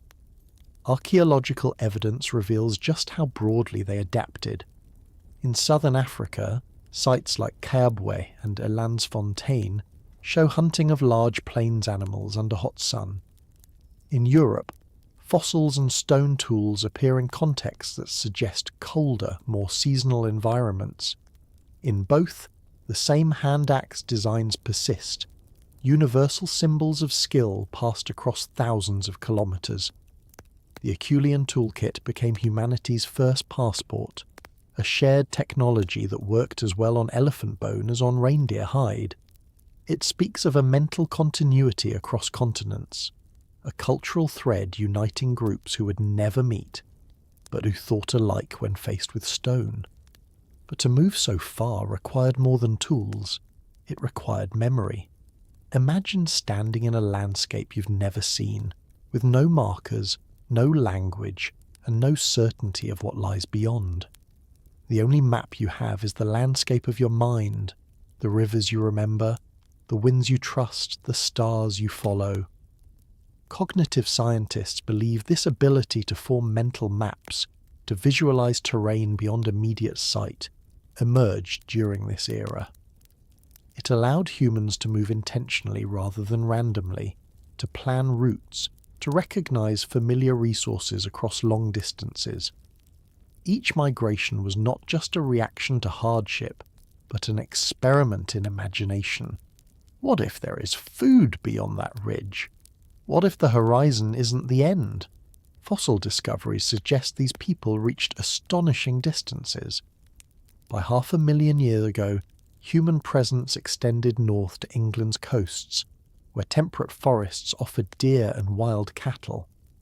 The site of Boxgrove captures a moment in this expansion. Footprints on an ancient mudflat, bones of hunted horses, tools scattered near a vanished lagoon. Standing there, one can almost see them. Humans moving across a landscape newly green after an interglacial thaw, unaware that ice would soon reclaim it again. They were not settlers in the modern sense. They were rhythm followers, moving with the pulse of Earth's climate like migratory animals. Yet in doing so, they became something unique. Creatures who carried the idea of place inside them. As they moved north and east, their diet and behaviour evolved with their surroundings. In warm regions, fruit and tubers supplemented meat. In colder zones, meat dominated, along with marrow and fat to sustain through frost. They learned to recognize seasonal abundance and scarcity, to store knowledge even if not food. The pattern of bones and tools found near ancient shorelines and river terraces suggests they often return to the same locations season after season, a sign of memory-shaping movement. They weren't just passing through, they were creating circuits of familiarity, the first migratory traditions of our kind. Adapting to new materials was part of their ingenuity. In forested regions, they used wood as readily as stone, shaping handles, digging sticks, or simple shelters from fallen branches. In open plains, they relied on stone for permanence. Where rivers cut through chalk or limestone, they learned to extract flint nodules, creating sharper, thinner blades. In wetter environments, they may have used bone as a cutting edge when stone was scarce. This resourcefulness meant that no environment was truly alien. Their tools, though simple by modern standards, were profound statements of flexibility. One of the quiet marvels of their expansion is how similar their behaviours appear across continents. Whether in Africa, Asia or Europe, Homo heidelbergensis left the same fingerprints of cognition, standardised tool shapes, deliberate fire use, organised butchery, repeated site occupations. This consistency suggests not just adaptation but communication, perhaps the spread of ideas along connected populations. The old world, for the first time, held a web of humans linked not by proximity, but by shared invention. Of course, it wasn't a peaceful journey. The further north they travelled, the more they encountered extremes their bodies weren't built for. Frostbite, starvation, and isolation must have taken many. Yet each generation that endured carried forward hard-won knowledge: how to read animal tracks in snow, how to find dry wood under ice, how to time migration with the movement of herds. These lessons weren't written, but lived. The fact that they persisted for hundreds of thousands of years suggests an unbroken chain of teaching and remembering. Survival, by now, was no longer luck, it was culture. In Africa, meanwhile, populations thrived in fluctuating ecosystems. Fossil pollen records show cycles of drought and rain that reshaped grasslands and forests every few thousand years. Instead of being trapped by these changes, Homo heidelbergensis exploited them. When the rains returned, they hunted along swollen rivers. When drought came, they shifted to higher ground. In doing so, they became the architects of endurance, a lineage trained by chaos to find rhythm in instability. Their expansion wasn't just horizontal, it was psychological. Each new land redefined what it meant to be human. In the north, the cold taught them to plan. In the tropics, abundance taught them to share. Every environment was a teacher, every hardship a lesson in flexibility. And slowly, across hundreds of millennia, the idea of home transformed. It was no longer a fixed location. Home became whatever space humans could make safe, warm, and familiar. They carried that concept with them like a flame, fragile, invisible, but constant. But if we could have watched their migrations from above, we would have seen the slow spreading of light across the old world, tiny pockets of activity along river valleys, sparks of habitation flaring up and fading as climate shifted. Each was a new experiment in survival. And though the fossils are few, their distribution tells a story of success. No other animal of the time occupied so many ecosystems with such consistency. Homo heidelbergensis had become the world's first ecological generalist. What might it have felt like to stand at the edge of a new world? To look out over a frozen plain, knowing your species had never gone further north? Or to climb a ridge in Africa and see the shimmer of an unfamiliar lake below? Every horizon they crossed redefined possibility. The courage, or perhaps compulsion, to move forward despite uncertainty may have been the first expression of what would later become exploration. They weren't seeking discovery, but survival. Yet in doing so, they mapped continents without knowing it. The fossils of this era are our breadcrumbs. A jaw in Germany, a skull in Zambia, a tooth in China, all separated by oceans of time, yet all speaking of one restless species. They prove that humanity's oldest instinct was not to stay put, but to go. And that instinct, once awakened, never left us. Even today, when we look up at the night sky and wonder what lies beyond, we're reenacting the same impulse that drove those early travellers through forests and frost. The journey of Homo heidelbergensis was not just the spread of a species, it was the spread of memory. They carried with them not only tools and fire, but the accumulated knowledge of how to live. Every new landscape added a layer to that inheritance. By the time their descendants appeared, the world was already marked by the footsteps of a creature that refused to remain local. In every continent they touched, they left more than fossils. They left the blueprint of humanity's oldest habit, to adapt, to move, and to make the unfamiliar feel like home.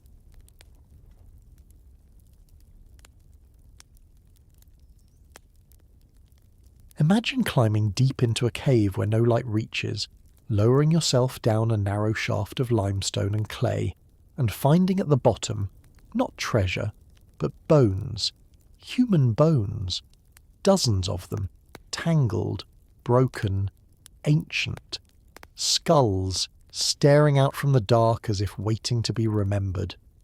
That is what researchers discovered in northern Spain, in a place now called Cima de los Huesos, the Pit of Bones. It's one of the most haunting archaeological sites on Earth, and for nearly 500,000 years it held a secret about what kind of beings we were becoming. Around 430,000 years ago, this shaft in the Atapuerca Hills began to fill with bodies. Over time, sediment sealed them in, layer upon layer, until they became part of the cave itself. When excavations began in the 1990s, archaeologists pulled out fragments belonging to at least 28 individuals, men, women and children, all roughly of the species we call Homo heidelbergensis, though some show traits leaning toward what would later become Neanderthals. Together, they form one of the largest single collections of human fossils ever found from the Middle Pleistocene. Imagine it, almost an entire community, frozen in time, deep underground. But how did they get there? That's the question that still divides scientists today. Some believe the shaft acted as a natural trap. Perhaps these early humans wandered too close to the edge in the dark and fell, one by one, into oblivion. Others suggest something far more extraordinary, that these bodies were placed there intentionally by their peers, making Cima de los Huesos not an accident, but the first known burial site in human history. At first glance, it's easy to picture tragedy. A hunting group stumbling, a storm pushing someone too close to the edge, bodies piling up through misfortune. The shaft is steep, about 13 meters deep, accessible only by crawling through tight chambers. To fall into it would have been fatal. But as researchers examined the bones more closely, they began to notice patterns that hinted at something deliberate. The remains are not scattered randomly. They're concentrated in one chamber, as if deposited over time. And among the thousands of bones, one object stood out. A single, carefully crafted hand axe of red quartzite. It gleamed like glass when found, untouched, unique. They named it Excalibur. The nickname, half romantic and half tongue-in-cheek, stuck because the tool didn't belong there by accident. It was of exquisite craftsmanship, made from a rare material brought from far away. And unlike the utilitarian tools scattered elsewhere in the cave complex, it bore no sign of use. It was as if someone had made it just to leave it behind. If the bones were placed intentionally, Excalibur might have been an offering, perhaps the first symbolic gesture ever made toward the dead. The implications are immense. If true, it means that 400,000 years ago, humans already understood death as more than disappearance. It means they may have felt the need to acknowledge it, to do something in its presence, to say goodbye in the only way they knew how, by placing a perfect tool in the darkness beside their fallen kin. But here's where humility must step in. We don't know for certain. The line between evidence and interpretation is razor thin. Many experts argue that natural processes, gravity, water flow, or even predatory activity, could explain the deposit. Cave bears, for example, also use the same system of tunnels, and their bones appear mixed in with the human ones. A few researchers suggest the humans might have thrown their dead into the shaft simply to dispose of them safely, keeping disease or scavengers away from their living quarters. That alone, though practical, still implies intent. A mental recognition that the dead required management, that they were not just objects to ignore. The bones themselves tell other stories.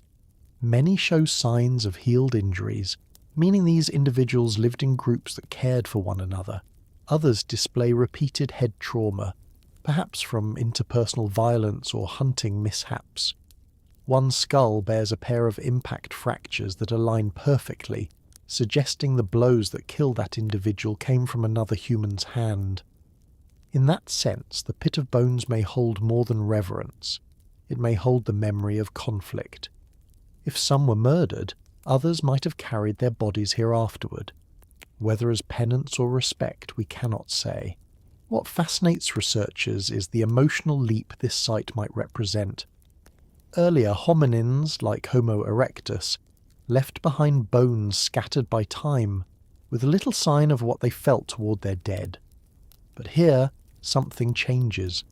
The presence of Excalibur hints at abstraction, the ability to assign meaning to an act beyond immediate utility. To craft a tool and not use it is to declare a thought invisible to nature. It suggests they could imagine significance where none was required. That's not just behaviour, that's early culture. Think of the environment around Atapuerca then. The world was entering another glacial phase. Cold forests and open steppes stretched across Europe. Rivers carved valleys through limestone, and animals like elephants, bison and lions roamed nearby. Humans would have used the caves above the shaft as temporary camps, sheltering from the elements. The vertical pit below, dark and deep, may have seemed like an entrance to something else. Perhaps unknowingly, the first threshold between the living and whatever came after. We have to be careful not to project modern symbolism onto these ancient acts, but even stripped of religion or ritual, what remains is astonishing. A group of humans repeatedly returning to a dangerous place to deposit their own. Whether they did it to honour, to hide, or simply to store the dead safely, they were organising behaviour around mortality.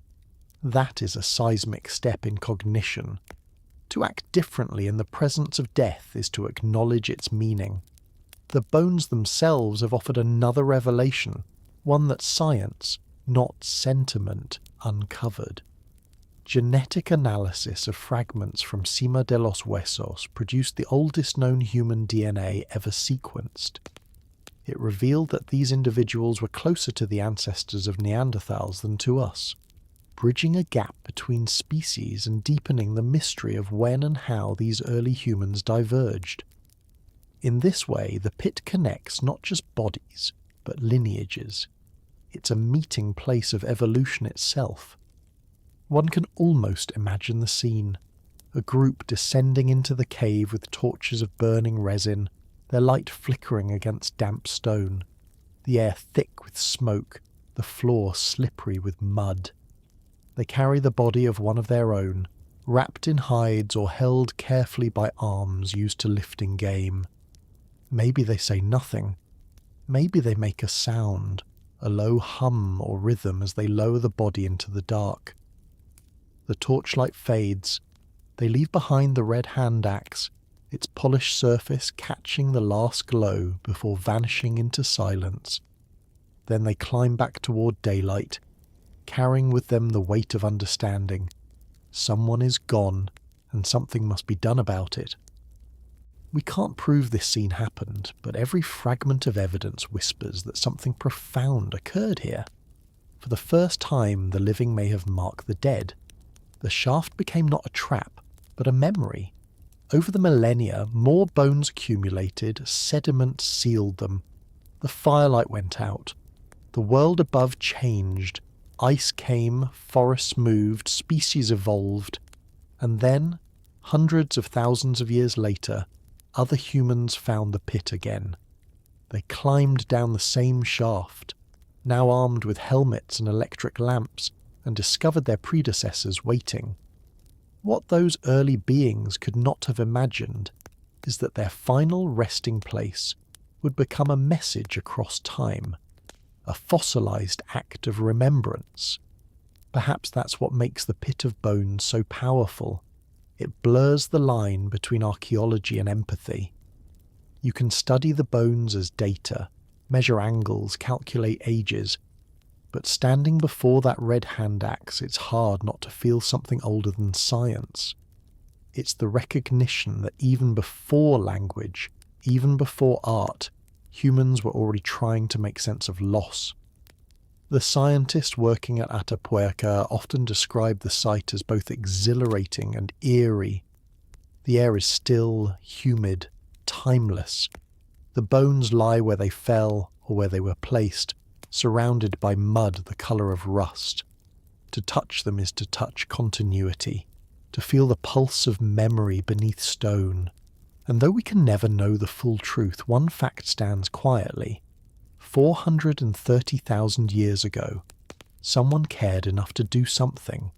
Whether it was ritual or routine, it was not indifference, and that might be the oldest evidence of humanity we have.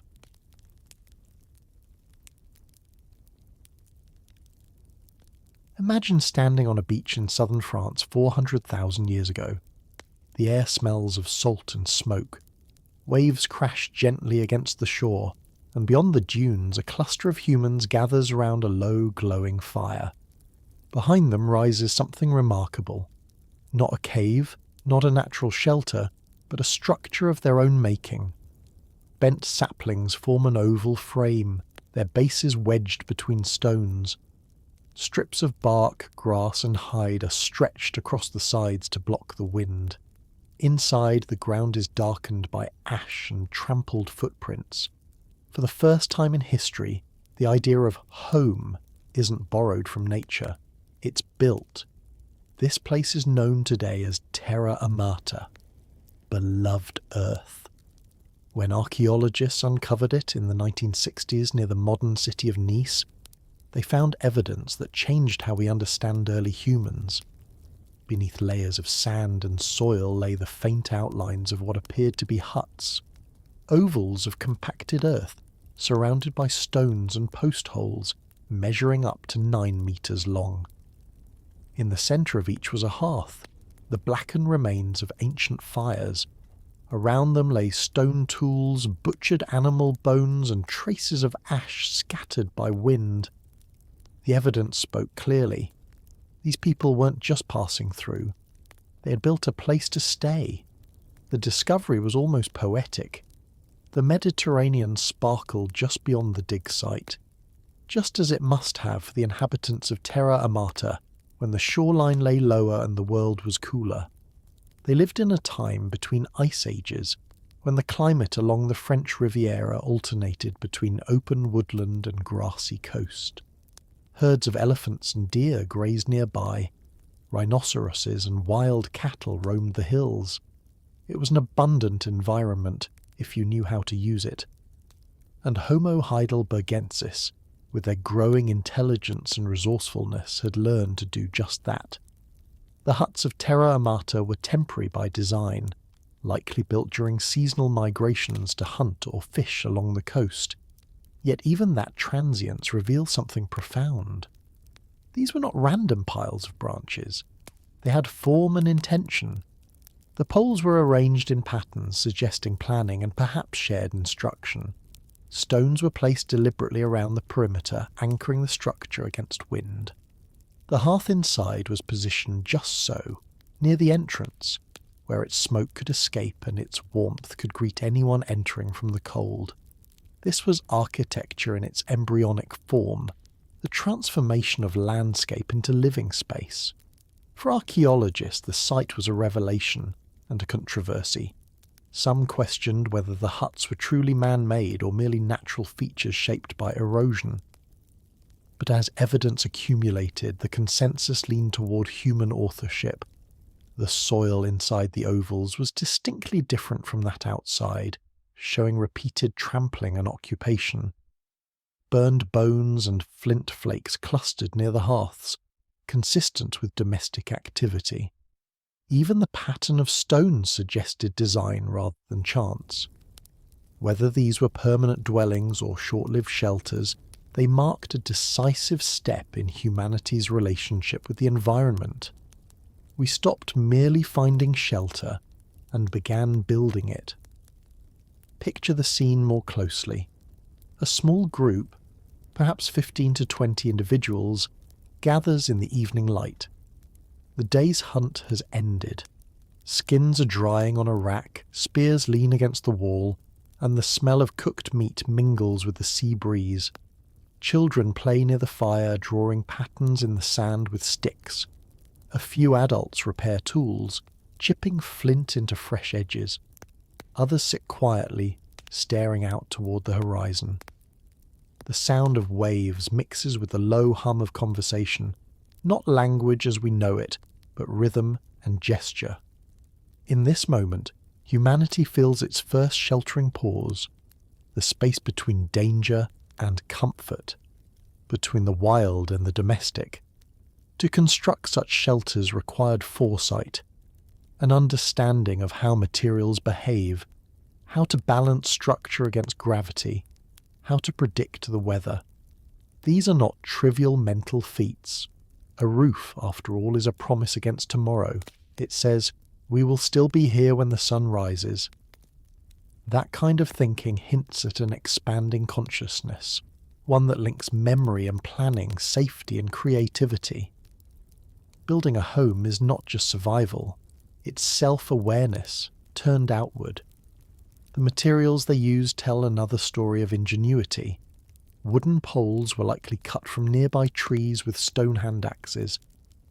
The floor was reinforced with gravel to keep it dry. Around the edges, stones created a low barrier, perhaps to block drafts or keep out animals. The hearth inside wasn't just for warmth or cooking, it defined the centre. Fire and shelter, once separate, were now fused into a single human invention, a hearth beneath a roof. For the first time, the elements that defined home began to converge. What fascinates many researchers is the emotional leap that such a space implies. Living in a built shelter changes how one feels about the world. It creates a sense of inside and outside, of boundaries that didn't exist before. Inside is warmth, light, and safety. Outside is darkness, wind, and uncertainty. That division shapes behaviour and thought. It teaches ownership, territory, and privacy. Even if those concepts were still primitive, they set the foundation for everything that would follow, from huts to houses, from villages to nations. It's humbling to imagine these first architects of comfort. Their work left no walls standing, no roofs intact, only the faint ghosts of their efforts pressed into soil. Yet the idea they invented still shelters us today. Every home we build carries a trace of terra amata, the desire to control environment, to gather family, to define a circle of warmth against the infinite outdoors. They may not have known it, but in lifting those branches and arranging those stones, they were also lifting themselves into a new kind of existence. For Homo heidelbergensis, the construction of shelter likely changed the rhythm of life. No longer entirely nomadic, they could remain in one place long enough to exploit local resources, teach their young and build social bonds. Their camps became predictable, familiar, places to return to season after season. In that repetition, the idea of home solidified not as a structure, but as a memory. The smell of the hearth, the sound of wind on bark, the view of the sea, all became part of a sensory inheritance. One can almost hear the laughter and quiet murmurs inside those huts on windy nights, the rain pattering against hides, sparks rising from the fire. Outside, hyenas prowl the dunes drawn by the scent of meat, but the people inside are safe. For the first time in history there is a clear line between them and the night. The wilderness is still vast, but its power is diminished by a few curved poles and stones. Humanity has claimed a corner of the earth and called it its own. Terra Amata also speaks to something more subtle, the human attraction to beauty. Of all the places they could have chosen, these early builders settled by the sea. Perhaps it was practical, access to fish, water, and cooling breezes, but perhaps on some level they simply preferred the view. The same instinct that draws us to oceans today may have stirred in them, the pull of horizon and movement, the endless promise of the tide. The irony, of course, is that their beachfront property was shared with elephants and hyenas, and the occasional storm likely erased their work overnight. But they rebuilt, over and over. Because the idea of home is not a structure, it's a persistence of belonging. Modern archaeologists have reinterpreted Terra Amata over the years, debating the details, whether the huts truly had roofs, how long they lasted, how many people lived there. But even stripped of speculation, the core truth remains. Here, 400,000 years ago, humans began to engineer comfort. They turned the environment into an ally. They learned that security could be crafted, not just found. Perhaps that's the quiet miracle of Terra Amata. It shows the exact moment when survival and creativity merged, when instinct became architecture, when here became ours. Standing on that ancient beach, surrounded by tools, bones and footprints, one can almost feel the echo of that realization. We can shape the world to fit us. And that thought, born under a roof of branches beside a glowing hearth, never left our species. It became the seed of civilization itself. Every shelter since then, from a cave to a skyscraper, is part of that same lineage. The people of Terra Amata didn't know it, but they had just drawn the first line between nature and nurture, wilderness and warmth. By the time the tide reclaimed the site, their huts long collapsed. The concept they had created remained, invisible but immortal. To build is to remember that one belongs, that somewhere on Earth, even for a brief season, there can be a place that holds back the wind.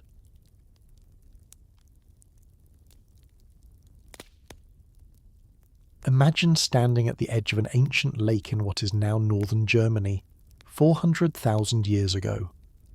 Mist drifts low across the water, herds of wild horses graze near the reeds, and from behind a line of trees, a small group of humans emerges, silent, deliberate, carrying long wooden spears. They spread out like shadows, each step measured, each breath controlled. There are no boughs, no traps, no metal, just sharpened wood and astonishing skill. When they strike, it is with precision.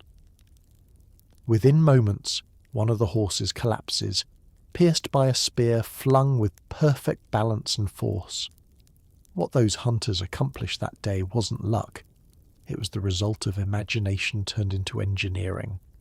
The site where this scene unfolded is called Schöningen, discovered during coal mining in the 1990s.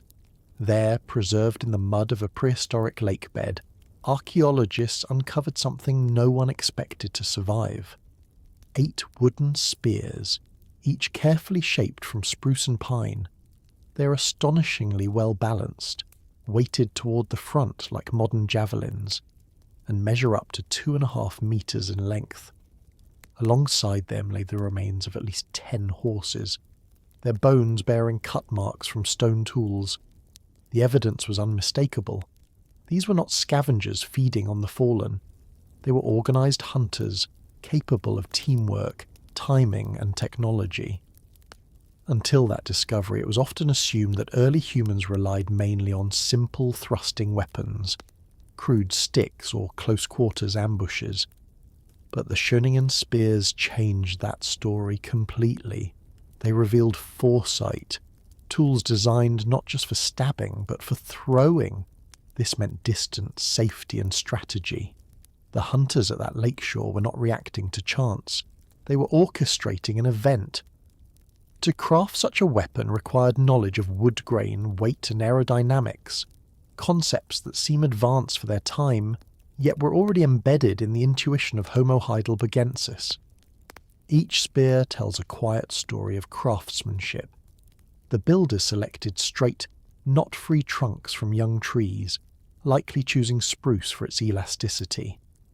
They shaped the shaft symmetrically and tapered both ends, with the tip hardened by careful carving and possibly by exposure to fire. Not burned, but subtly baked to strengthen the fibres. This process, verified by modern experiments, produces a point tougher than raw wood, yet light enough to fly true. The balance of these spears is exquisite.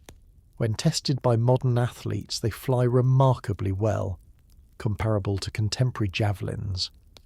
This was not coincidence. It was design. To imagine a hunter sitting by the fire, smoothing a spear shaft for days, is to glimpse a mind that could plan beyond the immediate. These weapons weren't made in a moment of hunger. They were made in anticipation of it, a form of abstract thinking that bridges the present and the future. Somewhere in that mind, a model of the hunt already existed. The wind direction, the herd's movement, the spear's flight. This kind of preparation marks the transition from instinct to intellect. The spears also speak to collaboration. The Schöningen site suggests a coordinated drive, perhaps a dozen individuals driving horses toward the water's edge where footing was poor. There, they would strike together. Some may have thrown from a distance. Others waited with thrusting spears. It's not hard to imagine the communication required, gestures, shouts or signals, a choreography of purpose. Once the animals were down, the group worked swiftly, butchering the carcasses before predators arrived. Every muscle, tendon and bone was used. The hunt wasn't just an act of survival, it was a performance of unity. Archaeologists often call Homo heidelbergensis the first true big game hunters, and for good reason. They occupied the role of apex predators in a world filled with giants, elephants, bison, rhinoceroses. Competing with lions and saber-toothed cats demanded intelligence as much as strength. Their stone toolkits evolved alongside their wooden weapons. The Achillean hand axes they carried, those timeless teardrop shapes, became thinner, more symmetrical and refined, showing attention to detail beyond utility. Around this time, another innovation began to appear. The Levallois technique, a new way of preparing stone cores to produce uniform flakes. It wasn't widespread yet, but the idea had emerged to plan not just one tool, but a sequence of removals from a single block. The same mental leap seen in the spears, premeditation, precision, and efficiency, was happening in stone. To carve wood, knap flint, and coordinate a hunt are all forms of problem-solving that require the same cognitive architecture. Each involves visualization, imagining a finished result before it exists. That ability to see what isn't yet real and then make it so is one of the defining traits of humanity. In that sense, every spearhead carved at Schöningen was not just a tool, but a statement of consciousness. I can shape the world to my intent. It's easy to underestimate how transformative this was. Before this period, survival often meant reaction. Eat when you can, hide when you must. But now, Homo heidelbergensis could alter outcomes. The invention of the throwing spear extended the reach of the human body. It was the first true projection of will across distance. The hunter could strike from 10 or 20 meters away, far enough to stay safe, yet close enough to ensure a kill. In that motion, arm raised, spear flying, something fundamental shifted. Humans learned to act on the world rather than simply endure it. The preserved bones at Schöningen paint a vivid picture of the aftermath. Horses lay clustered near the lakeshore, their ribs split for marrow, their skulls carefully open for brain tissue, rich in fat. Around them, stone flakes and broken hand axes testify to the efficiency of the butchery. Nothing was wasted. Even the act of processing meat reveals structure. Some individuals specialized in cutting, others in carrying, others in maintaining the fire. These roles might have rotated, but the pattern of division hints at a social complexity we rarely imagine in such deep time. And yet there is humility in what we don't know. No one can say for sure whether the hunters of Schöningen laughed after the kill, whether they celebrated, whether they shared food with ritual or simply hunger. What we can say is that they had mastered their environment to a degree no human before them had achieved. Their tools, their coordination, their control of fire, all converged into a single capability: to imagine success and make it real. If we look closely at those wooden spears, we see the fingerprints of patience. Each required hours of work, trimming, sanding, testing. Modern experiments show that such spears can penetrate deeply into animal hide when thrown by trained athletes, even outperforming early metal-tipped weapons in certain conditions. That level of efficiency, achieved purely through craftsmanship and intuition, is almost artistic. Perhaps in shaping those tools, Homo heidelbergensis experienced the same satisfaction we do when creating something perfectly tuned to purpose. The pleasure of mastery may be older than language itself. The spears also mark a milestone in time awareness. To hunt effectively with projectiles, one must anticipate movement, predict where the target will be, not where it is. That's the birth of temporal imagination, living a few seconds into the future. From such calculations would eventually arise planning, memory and story, all from a piece of wood, sharpened by fire. The world they hunted in was harsh, but alive with opportunity. Europe at the time was a patchwork of open forests, lakes and cold grasslands, shaped by alternating glacial and interglacial periods. Herd animals migrated along predictable routes, and humans followed, learning the land's patterns. At Schöningen, the proximity to water not only drew prey, but also preserved the evidence of their achievement. Elsewhere, similar hunting sites show the same hallmarks: cut-marked bones of elephants and deer, tool scatters near waterholes. This was not an isolated innovation, but part of a continental awakening. For hundreds of thousands of years after Schöningen, humans would continue refining these weapons. But here, in this lakeshore mud, we see the first complete system of predation designed and executed by our genus. From the moment the spear was invented, we became hunters who could plan, imagine, and act with precision. Nature had predators more powerful and faster, but none who could think through time. It's almost poetic that these spears, carved from trees, were preserved by the same element that gave them life: water. Buried in mud, sealed from air, they survived long enough to speak again. When archaeologists first held them, still sharp after hundreds of millennia, they held the memory of hands not so different from ours: calloused, determined, intelligent. Each groove in the wood was an echo of thought. And perhaps the most extraordinary thing is how familiar it all feels. The hunters of Schöningen planning the chase, working together, shaping their tools, were not alien. They were us, in draft form, learning to merge imagination with precision. They stood on the threshold of invention, armed not just with spears, but with the first faint outlines of strategy, foresight, and cooperation. When we look at those ancient weapons now, laid out in museum cases, polished by preservation, it's hard not to feel admiration for their creators. In that perfect balance of wood and mind, something enduring began, the partnership between human ingenuity and the materials of the earth. Those spears were more than tools.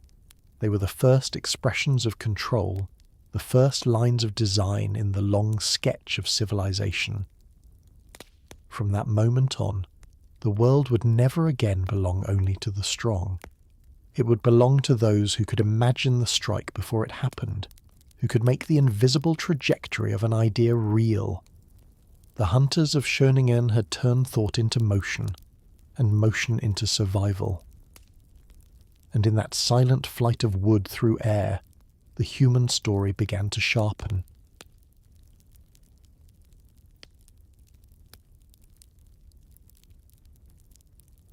Imagine this, a quiet dawn on an open plain 300,000 years ago. A human wakes to the sound of distant wind moving through reeds. The fire from the night before is mostly ash now, but beneath the grey surface embers still glow faintly. He stirs them with a stick, blows softly, and the orange light blooms again. That small act, noticing, remembering, anticipating, tells a story of something invisible but revolutionary. Thought. Somewhere inside that skull, behind a thick brow ridge and heavy jaw, a mind is doing what no other animal has ever quite managed. It is holding an idea, shaping it, and bringing it back to life. By this time, Homo heidelbergensis had become far more than a survival machine. Their brains, nearly as large as ours, roughly 1,200 cubic centimetres, were not only powerful but densely connected. The fossils we've found show a skull built like an anvil around a mind that could imagine steps before they happened. To build a hut, to craft a spear, to organise a hunt, all these things began as thoughts, invisible architectures of intent. The question is, what did it feel like to think that way for the first time? When we call them architects, we don't mean they drafted blueprints or sculpted beauty from marble. We mean something far more profound, that they could imagine an environment that didn't yet exist and then make it real. The act of pressing poles into soil to form a shelter, or shaping a hand axe to a specific curve, required not just repetition, but vision. The builder had to see the finished form in the mind's eye first. That leap from instinct to mental imagery may be the first flicker of imagination, the seed of every cathedral, city, and story that would follow. To understand this shift, we can look at their actions as reflections of cognition. Consider the sequence of building a shelter. First, there's recognition of need, the rain, the cold, the awareness that the environment can be changed. Then there's memory, knowing which materials work best, where to find them, and how to assemble them. Then comes cooperation, communicating that plan to others, dividing tasks perhaps through gestures, tone, or proto-words. Each of those steps relies on something new, abstract thought. It's not reaction, it's construction, both literal and mental.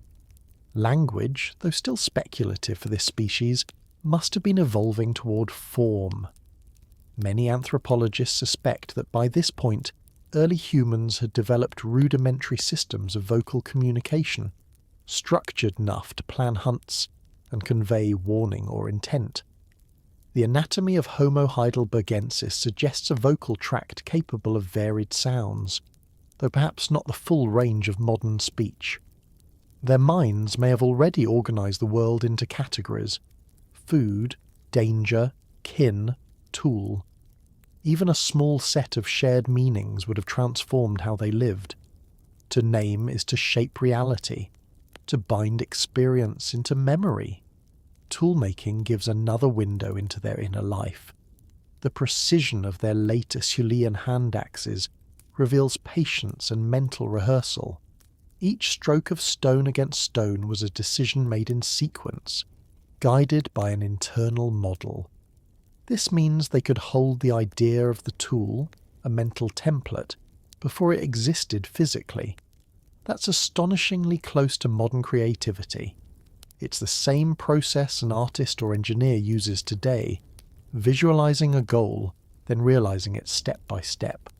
When a Homo heidelbergensis chipped flint, he wasn't just making a blade.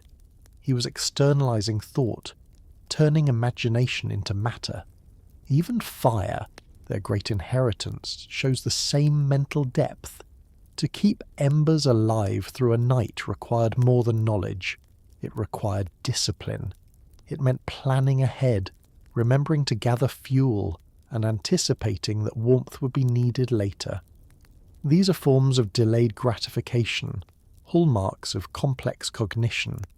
In every flicker of flame, we can glimpse the first evidence of human patience, the ability to wait for what one has already envisioned. But perhaps the most fascinating evidence of their minds lies not in what they did, but in how they might have felt.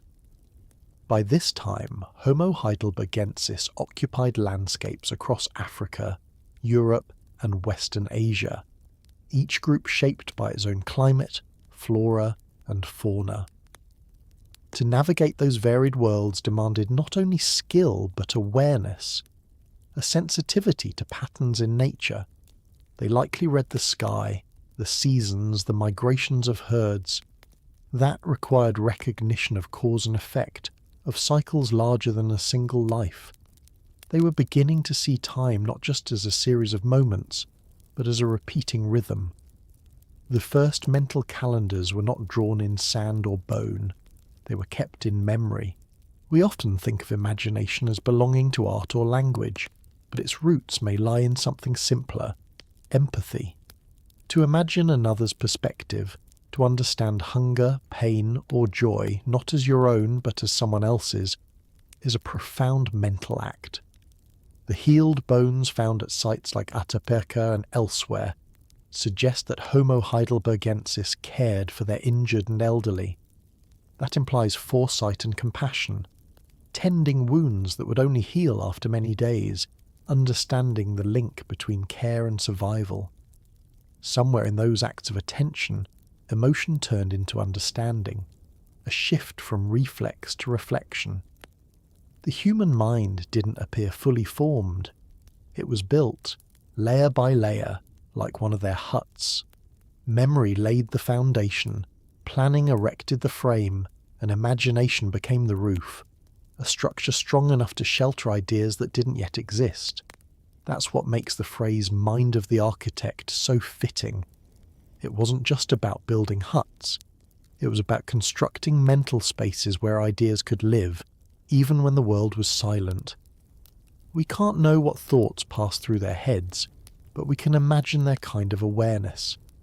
A hunter walking through a forest might notice the echo of his own footsteps, the way the sound changes when moving from soil to stone.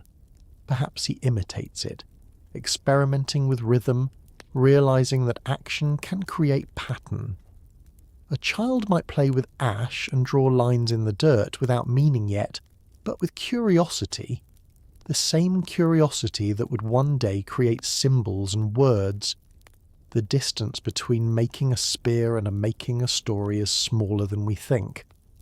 Both require the same gift, the ability to turn possibility into form. Even their attachment to certain places suggests the growth of memory beyond survival. Sites like Terra Amata or Schöningen show repeated use season after season. These weren't random encampments, but familiar grounds, places remembered and returned to. Home, then, was not just a physical shelter. It was a concept, the comfort of recognition, of knowing where to go when the world felt unpredictable. That feeling of belonging may be one of humanity's oldest emotions. The structure of their brains supports this story. Endocasts, the impressions of the inner skull, reveal enlarged regions associated with planning, spatial reasoning, and motor control. In modern terms, these areas connect problem-solving, cooperation, and the fine coordination needed for tool-making. Their neural architecture was capable of long-term strategy, the mental backbone of construction and design. They were no longer just reacting to their world. They were beginning to sculpt it. What makes this period so quietly powerful is that it sits in the middle of everything, between the brute efficiency of Homo erectus and the symbolic mind of modern humans. Here we see thought in its raw, formative state. They didn't yet carve figurines or paint walls, but the capacity for that kind of abstract representation was already stirring. The red quartzite hand axe from Cima de los Huesos, the so-called Excalibur, may be the earliest echo of this. Whether it was placed intentionally as a symbolic act or not, it shows awareness of beauty, symmetry, and meaning beyond utility. It's not proof of art, but it's a prelude to it, the first spark of self-expression through creation. One can imagine that somewhere among these humans a few individuals began to see the world slightly differently. They noticed patterns, the curve of a river resembling the shape of a tool, the symmetry of an antler mirroring their own designs.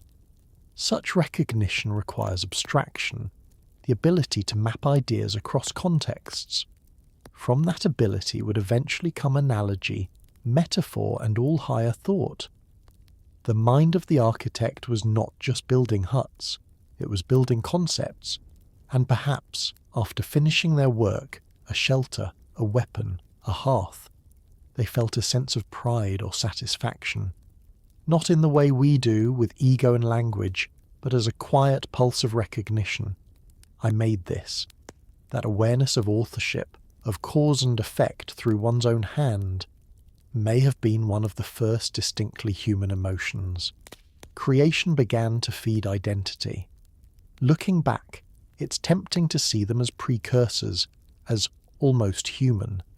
But in truth, they were already carrying the blueprint of us.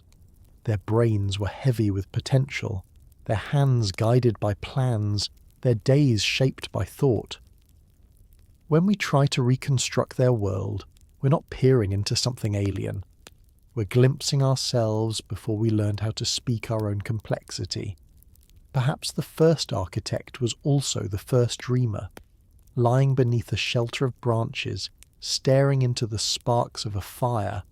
They might have imagined tomorrow, a better spear, a stronger roof, a safer place. That small flicker of anticipation, that silent rehearsal of what could be, was the foundation of everything to come. The world around them was still untamed, unpredictable, and immense. But inside their skulls, order was forming, a map of possibilities, drawn not in pigment or on stone, but in neural patterns. The mind of the architect was humanity's first construction project, and unlike their huts or tools, it never collapsed. It is still building, still imagining, still dreaming beyond the edge of what exists. Imagine this. A ring of firelight under a cooling sky, smoke curling upward in lazy spirals. Around the hearth, adults sit repairing tools, their faces softly lit in orange and shadow, and in that same circle, half in the light, half in the dark, children play. One holds a stick and pokes at the ashes, imitating the adult's movements. Another laughs and drops a pebble, watching how it glows for an instant before turning black. The sound of that laughter, high, fleeting, human, would have been familiar to any parent, anywhere, in any age. In that moment, 300,000 years ago, the story of childhood began to take on its recognizable shape. When we think of prehistory, We often imagine hunters and tools, survival and strategy.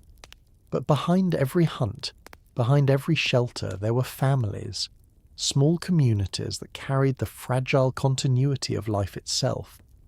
Fossils tell us that Homo heidelbergensis lived in groups large enough to sustain multiple generations, perhaps 20 to 40 individuals at a time.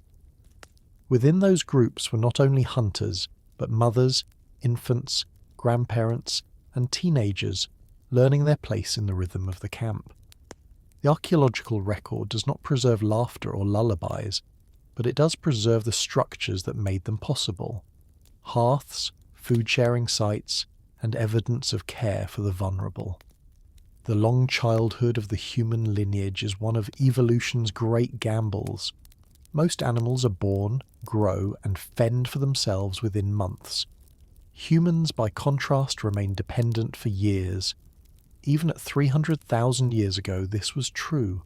The skulls of Homo heidelbergensis children show slower brain development than other primates, meaning the young had to learn within the safety of a group. This dependency forced adults to cooperate, to share food, and to protect their offspring collectively. A single pair of parents could not raise a child alone in the Ice Age. It took a camp. That necessity, to work together so the next generation might survive, became the foundation of culture. We can imagine the daily rhythm of such a camp. At dawn, hunters set out, leaving behind a handful of adults, the elderly, and the children. The fire is coaxed back to life. Embers from the night before are stirred and fed, the universal ritual of continuity. Around the fire, those too young or too old to hunt form their own quiet society. A mother crushes bone for marrow, a grandmother scrapes hides, and children mimic every motion, watching with bright eyes. A stick becomes a spear, a pebble becomes a hammer. In those small acts of imitation, knowledge is transmitted, not through speech as we know it, but through rhythm, observation, and play. Anthropologists studying modern hunter-gatherers have seen this same pattern repeated across continents. Children learn not by being taught, but by being near. It's likely the same was true in the Pleistocene. For Homo heidelbergensis, every camp was a classroom. The lessons weren't written, but they were lived. A child who played with flint shards eventually learned how to strike them properly. A child who followed the older ones to gather wood discovered which branches burned longest. Play and skill were indistinguishable, a truth that still echoes in every human childhood today. The presence of children would have shaped how a camp functioned. Fire had to be maintained not only for warmth or cooking, but as a beacon of safety. It deterred predators, yes, but it also created a centre of gravity, a space where young ones could be watched. Archaeologists have noted that in many ancient hearth sites, the densest layers of artefacts and burned material cluster around a single focal point, suggesting repeated gathering. That repetition tells us something emotional, comfort. Even in deep time, the hearth wasn't just practical. It was social, protective, and perhaps even symbolic. Around it, generations met and the concept of home took on its truest meaning. Not a structure of walls and roofs, but of relationships. One of the most profound clues to this emotional world comes not from children's bones, which are rare, but from the treatment of the old. Fossils of aged individuals with missing teeth or healed injuries show that others cared for them long after they could no longer hunt. That same empathy would have extended to the young. A species that tends its wounded is a species capable of nurture. The bond between parent and child must have been powerful, not in the sentimental sense we imagine today, but as a deeply wired instinct of cooperation and continuity. To care was to survive. We can also infer that social learning was becoming increasingly structured. To create the sophisticated tools and shelters we've seen from this period, children needed years of observation and practice. This required patience, both from the learners and the teachers. Adults likely slowed their pace when young ones followed, demonstrating through repetition rather than explanation. Gestures, tones, and facial expressions may have carried more meaning than any proto-words. The campfire, therefore, was not only a source of heat, it was a communication hub, the flickering stage where the first human education unfolded. We don't often think of the emotional landscape of these early humans, but perhaps we should. The fossils don't tell us about grief when a child was lost, or joy when one survived its first harsh winter, but both emotions must have existed. The evolutionary investment in long-term parenting makes no sense without attachment. Mothers would have recognized their infants' cries. Fathers or siblings would have soothed them. That bond, strengthened over years of dependency, likely gave rise to behaviours we recognize as love, though stripped of our modern abstractions. It was a visceral, wordless connection. Protect what is fragile, because it carries the future. And those children in turn brought something irreplaceable to the group: curiosity. Young humans are explorers by nature. Even now, children's brains are wired to seek novelty, to imitate, to test boundaries. It's easy to picture them wandering to the edge of the camp, collecting strange stones or bones, showing them to adults who turn them into tools or ornaments. Perhaps that's how innovation began, not from necessity, but from play. The first sparks of invention may have come from the hands of a child holding something new and wondering what it could do. There's also a quiet poetry in imagining their evenings. As the sun sank and the fire burned low, the young would have huddled close to warmth and safety. Maybe an elder hummed softly, a rhythmic sound that soothed without meaning, the first lullaby. Maybe a parent gestured, reenacting a successful hunt, and the children watched wide-eyed, absorbing stories before language existed to hold them. Every night was both routine and ritual, and in those circles of light, generation after generation, the concept of us was born. We may never find direct fossil proof of childhood games or affection, but we see echoes of them in the bones that do survive. The presence of growth patterns in juvenile fossils, the spatial layout of hearths suggesting communal living, and the sheer survival of the young in such harsh conditions all point toward a social system centered on care.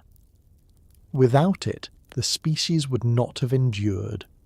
What we call culture begins here, not in art or tools but in tenderness. Perhaps one day we will uncover an imprint in the soil, a small handprint near a fire pit, a scatter of tiny footprints beside larger ones. Until then, imagination fills the gaps where fossils cannot reach. And yet, it's not really imagination, it's continuity. Because every time a parent today watches a child learn, or smiles at their clumsy mimicry, they're witnessing the same ancient behaviour repeated across time. The hearth, in that sense, never went out. If the hunters and builders were the architects of human survival, then the children were its meaning. Around them the camp took shape. For them food was shared, fires maintained, and shelters built. In their laughter and curiosity, our ancestors saw something worth protecting. A promise of tomorrow in a world that offered no guarantees. They might not have had words for it, but they lived it all the same. Hope. And maybe, somewhere on a quiet night in the deep past, a mother looked down at her sleeping child, the glow of embers painting faint light across its face, and felt, without words, that this was home. Not the walls, not the fire, but the fragile life at its centre. In that awareness, humanity began to recognize itself.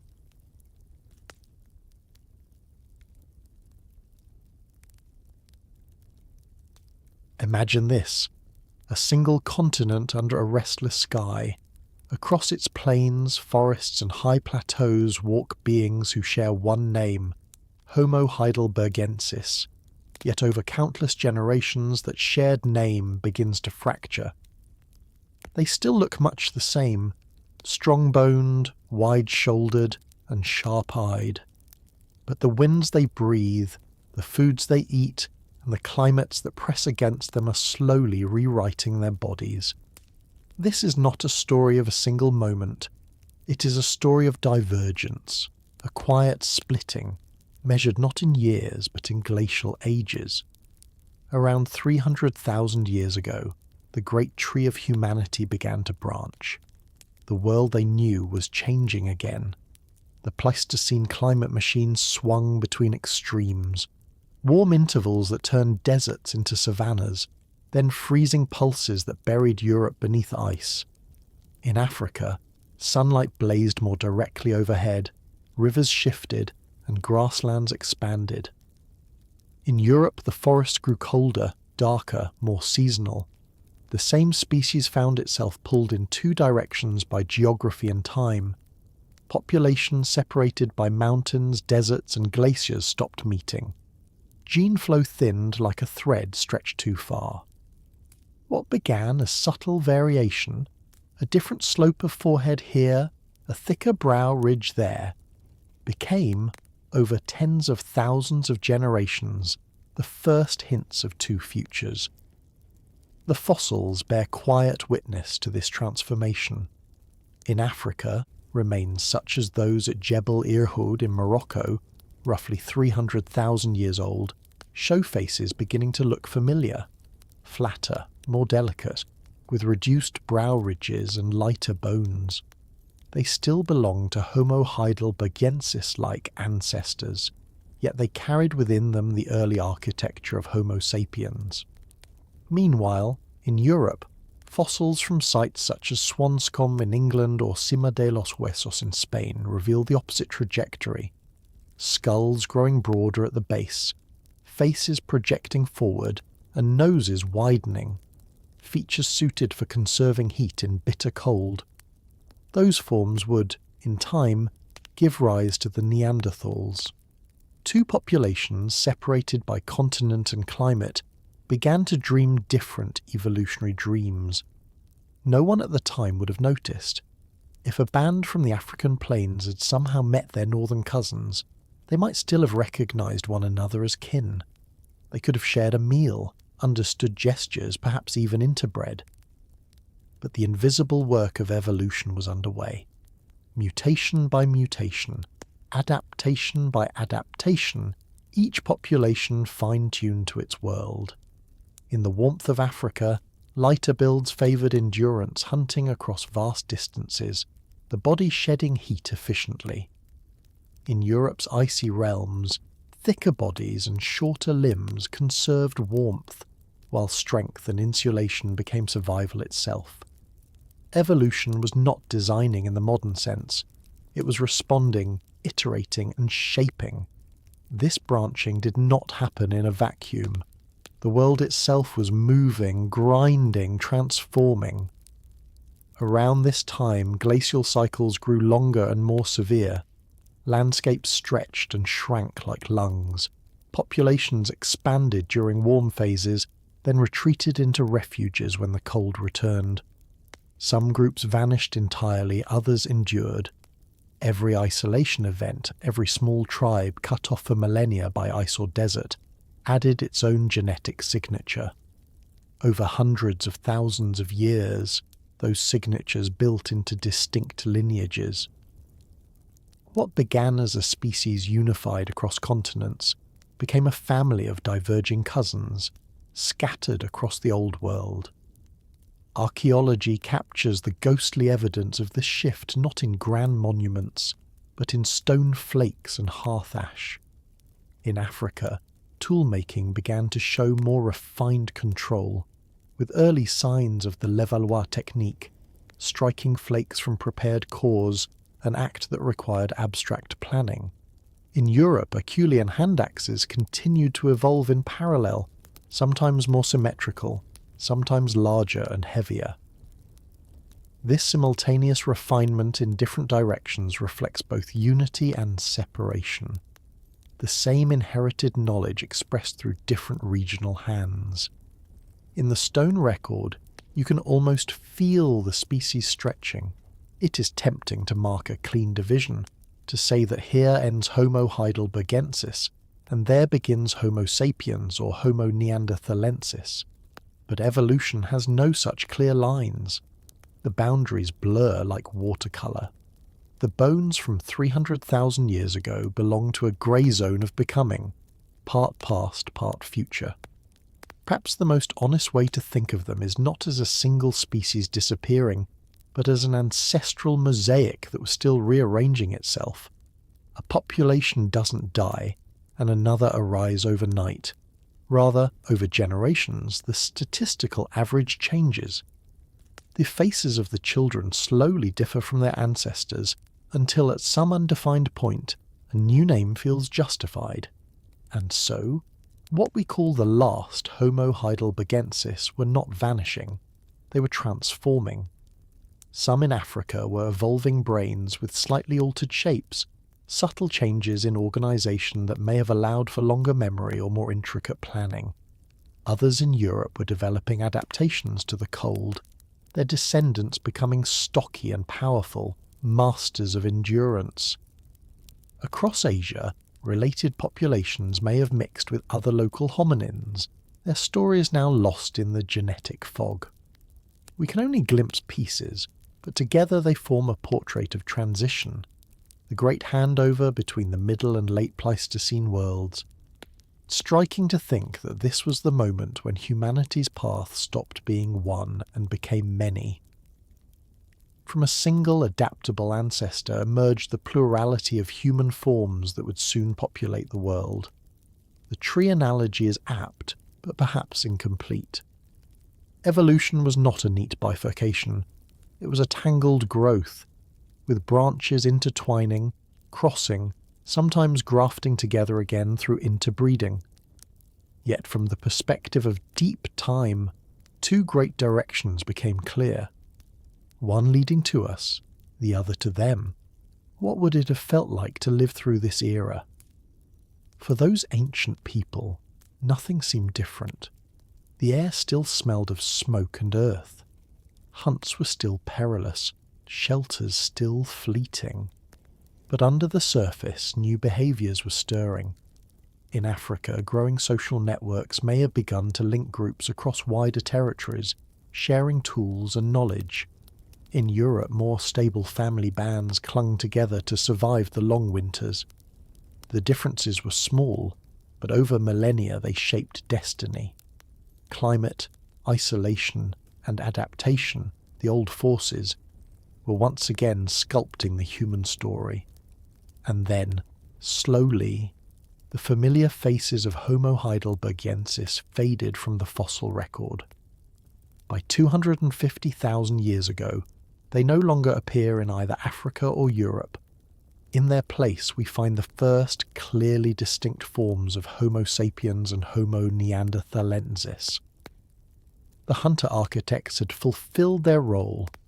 They had bridged the gap between the primitive and the modern, between survival by instinct and survival by intention.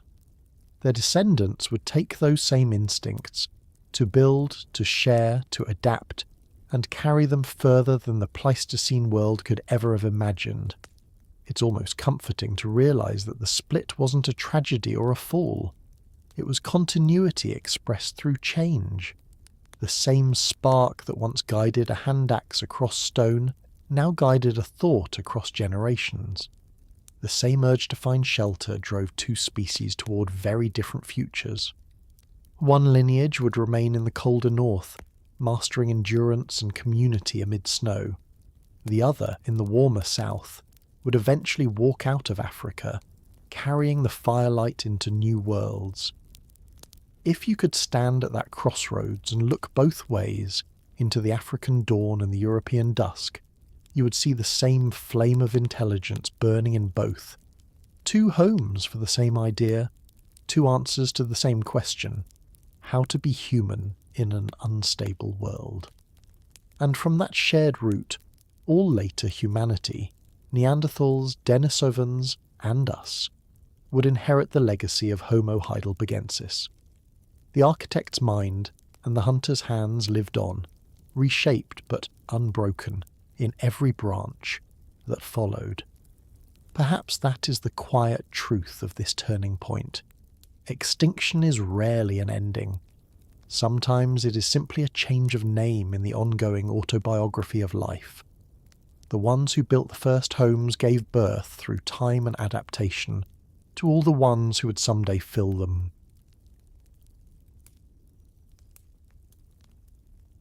Imagine this, a cold wind sweeping across a landscape of grass and stone where the air smells faintly of ash.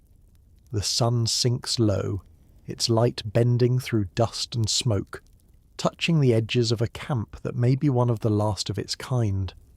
A small group of Homo heidelbergensis gathers there, the descendants of countless hunters, fire makers and builders. They do not know they are the last. To them, it is only another evening, another battle between hunger and warmth, light and dark. But to us, looking back across 250,000 years, it is the twilight of an ancestor. Around 250,000 years ago, their time as a distinct people was drawing to a close. The world they had shaped and that had shaped them in return was shifting once again. Ice advanced and retreated across Europe. Forests rose, then withered into tundra. Rivers changed their courses. The animals they had known, mammoths, straight-tusked elephants, giant deer, still walk the earth, but the patterns of migration, the rhythms of abundance were changing. New predators, both four-legged and two-legged, were pressing in. Some of their northern kin had already become something slightly different, more cold-adapted and broad-faced, what we would later call Neanderthals. To the south, in Africa, other branches of their lineage were becoming lighter, faster and more delicate, the early forms of our own species. The middle world that Homo heidelbergensis had once ruled was now giving birth to the next. If you stood among them at this final horizon, you might not notice anything unusual. Their fires would still flicker through the night, and the soft rhythm of work and rest would continue as it always had. A few figures would be repairing tools, others preparing hides. The children would still laugh and play with sticks or stones, learning through imitation, while the adults watched with tired affection. But behind that familiar pattern, there was a subtle thinning. Fewer voices, fewer hands, fewer generations to come. Evolution had already begun to flow past them, quiet but unstoppable. The fossil record preserves only whispers of these final populations.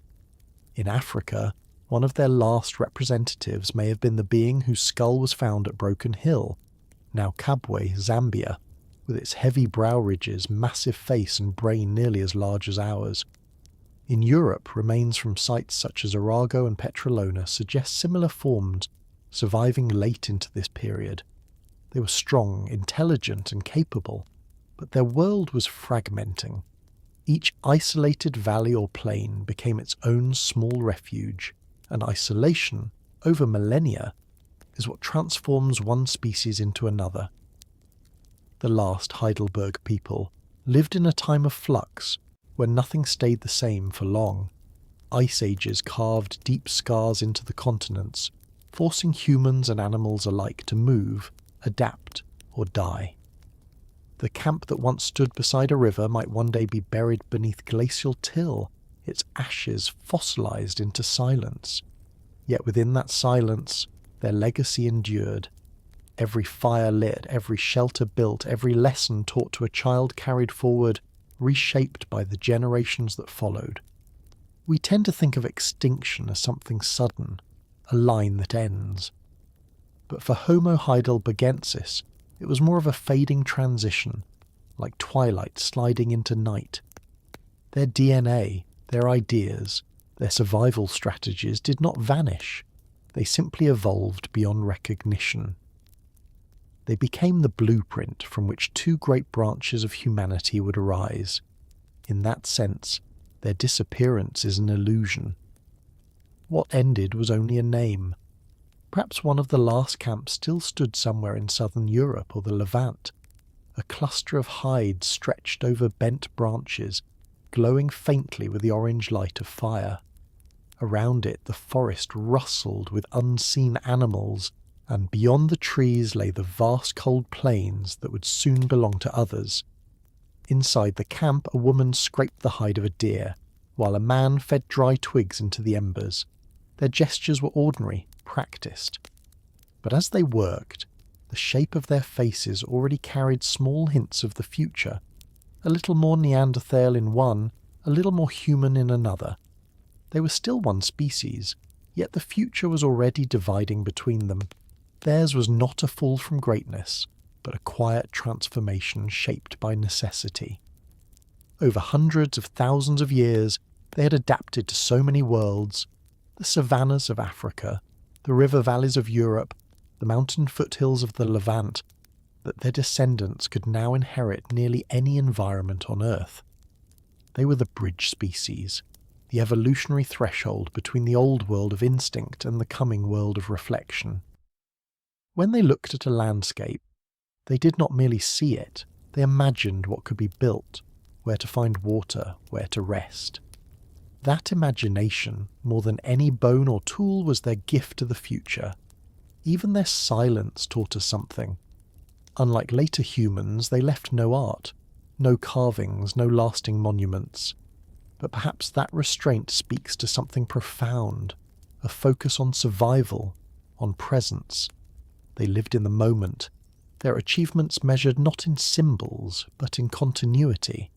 And yet, within that unrecorded simplicity, they laid every foundation for what would come, the controlled use of fire, the shaping of wood and stone, the creation of shelter, and perhaps even the first sense of family as home. If we imagine their last days, it might have been a harsh season. The animals had moved north, the winters stretched longer, and familiar rivers ran dry. Maybe a band decided to follow the herds farther than usual and never returned. Maybe a group found their old territory already claimed by others. Extinction can be that mundane, a slow series of absences, one migration too far, one child too few. Yet each absence would echo, rippling into the lives of those who came next.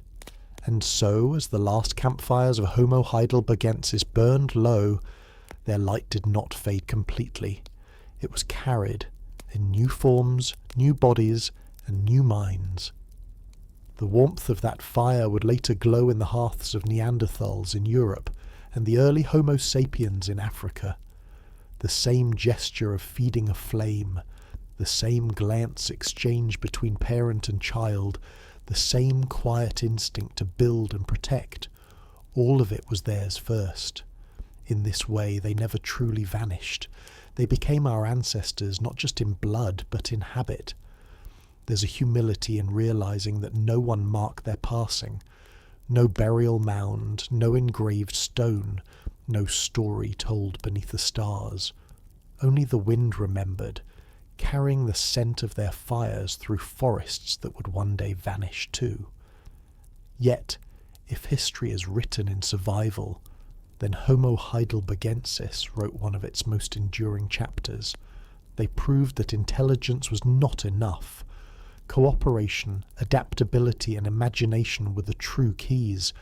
They didn't conquer their world, they learned how to live with it. As dusk deepened over their final age, the Earth was already preparing for the next experiment. Two lineages would carry their lessons forward, one shaping the icy forests of Europe, the other dreaming beneath African skies.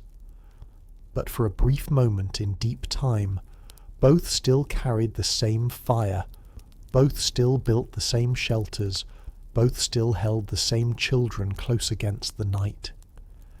If you could stand there now, just as the last Homo heidelbergensis lifted their eyes to a red horizon, you would see something eerily familiar. A face lit by firelight, thoughtful and human, gazing into the distance without knowing it was the history they were looking into.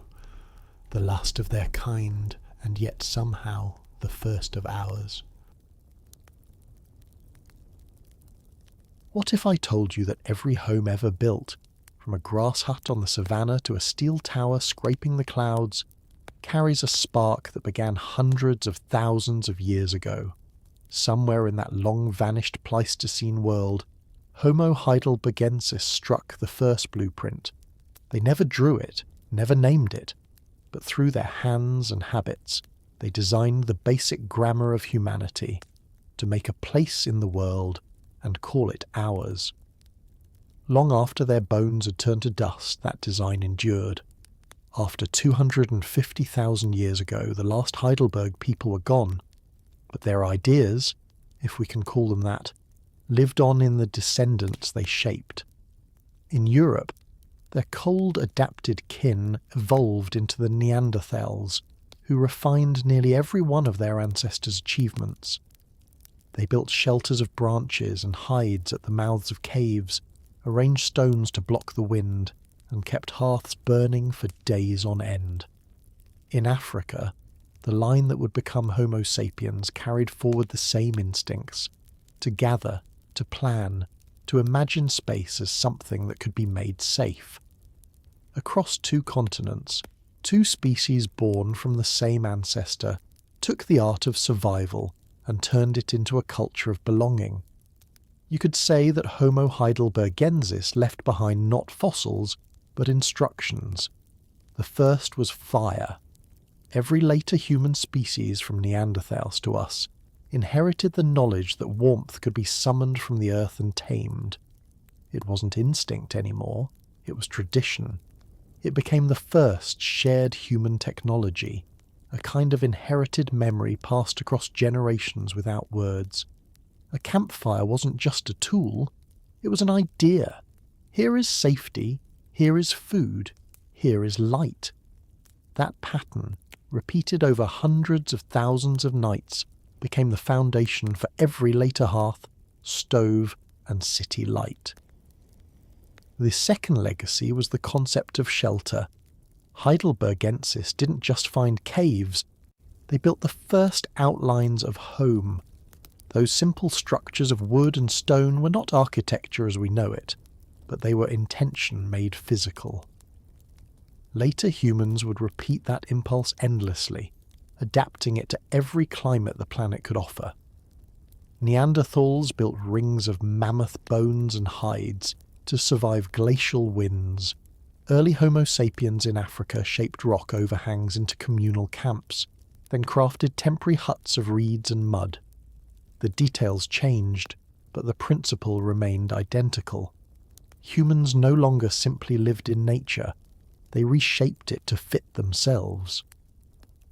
The architect's mind had survived the extinction of its first maker. Even the rhythm of daily life, the division of labour, the central fire, the social circle, persisted like a genetic code in behaviour. Anthropologists studying modern hunter-gatherers often remark on how instinctively people still gather around a source of warmth and light. That pattern likely began with Heidelbergensis. The fire wasn't just for cooking or heat, it was for community. Around it, young ones learned by imitation, stories began to form and trust was reinforced. That invisible social glue, born beside prehistoric flames, still binds our families today, even if the glow comes from a screen instead of a hearth. Their technological influence also carried forward in quieter ways. The refined Acheulean hand axes they shaped became teaching tools for their descendants. Neanderthals would soon adapt the same geometry to create even sharper flakes, while early modern humans in Africa developed the levallois technique into a true art of planning. Every blow of stone on stone was a continuation of their way of thinking, a conversation between mind and material, between intention and result.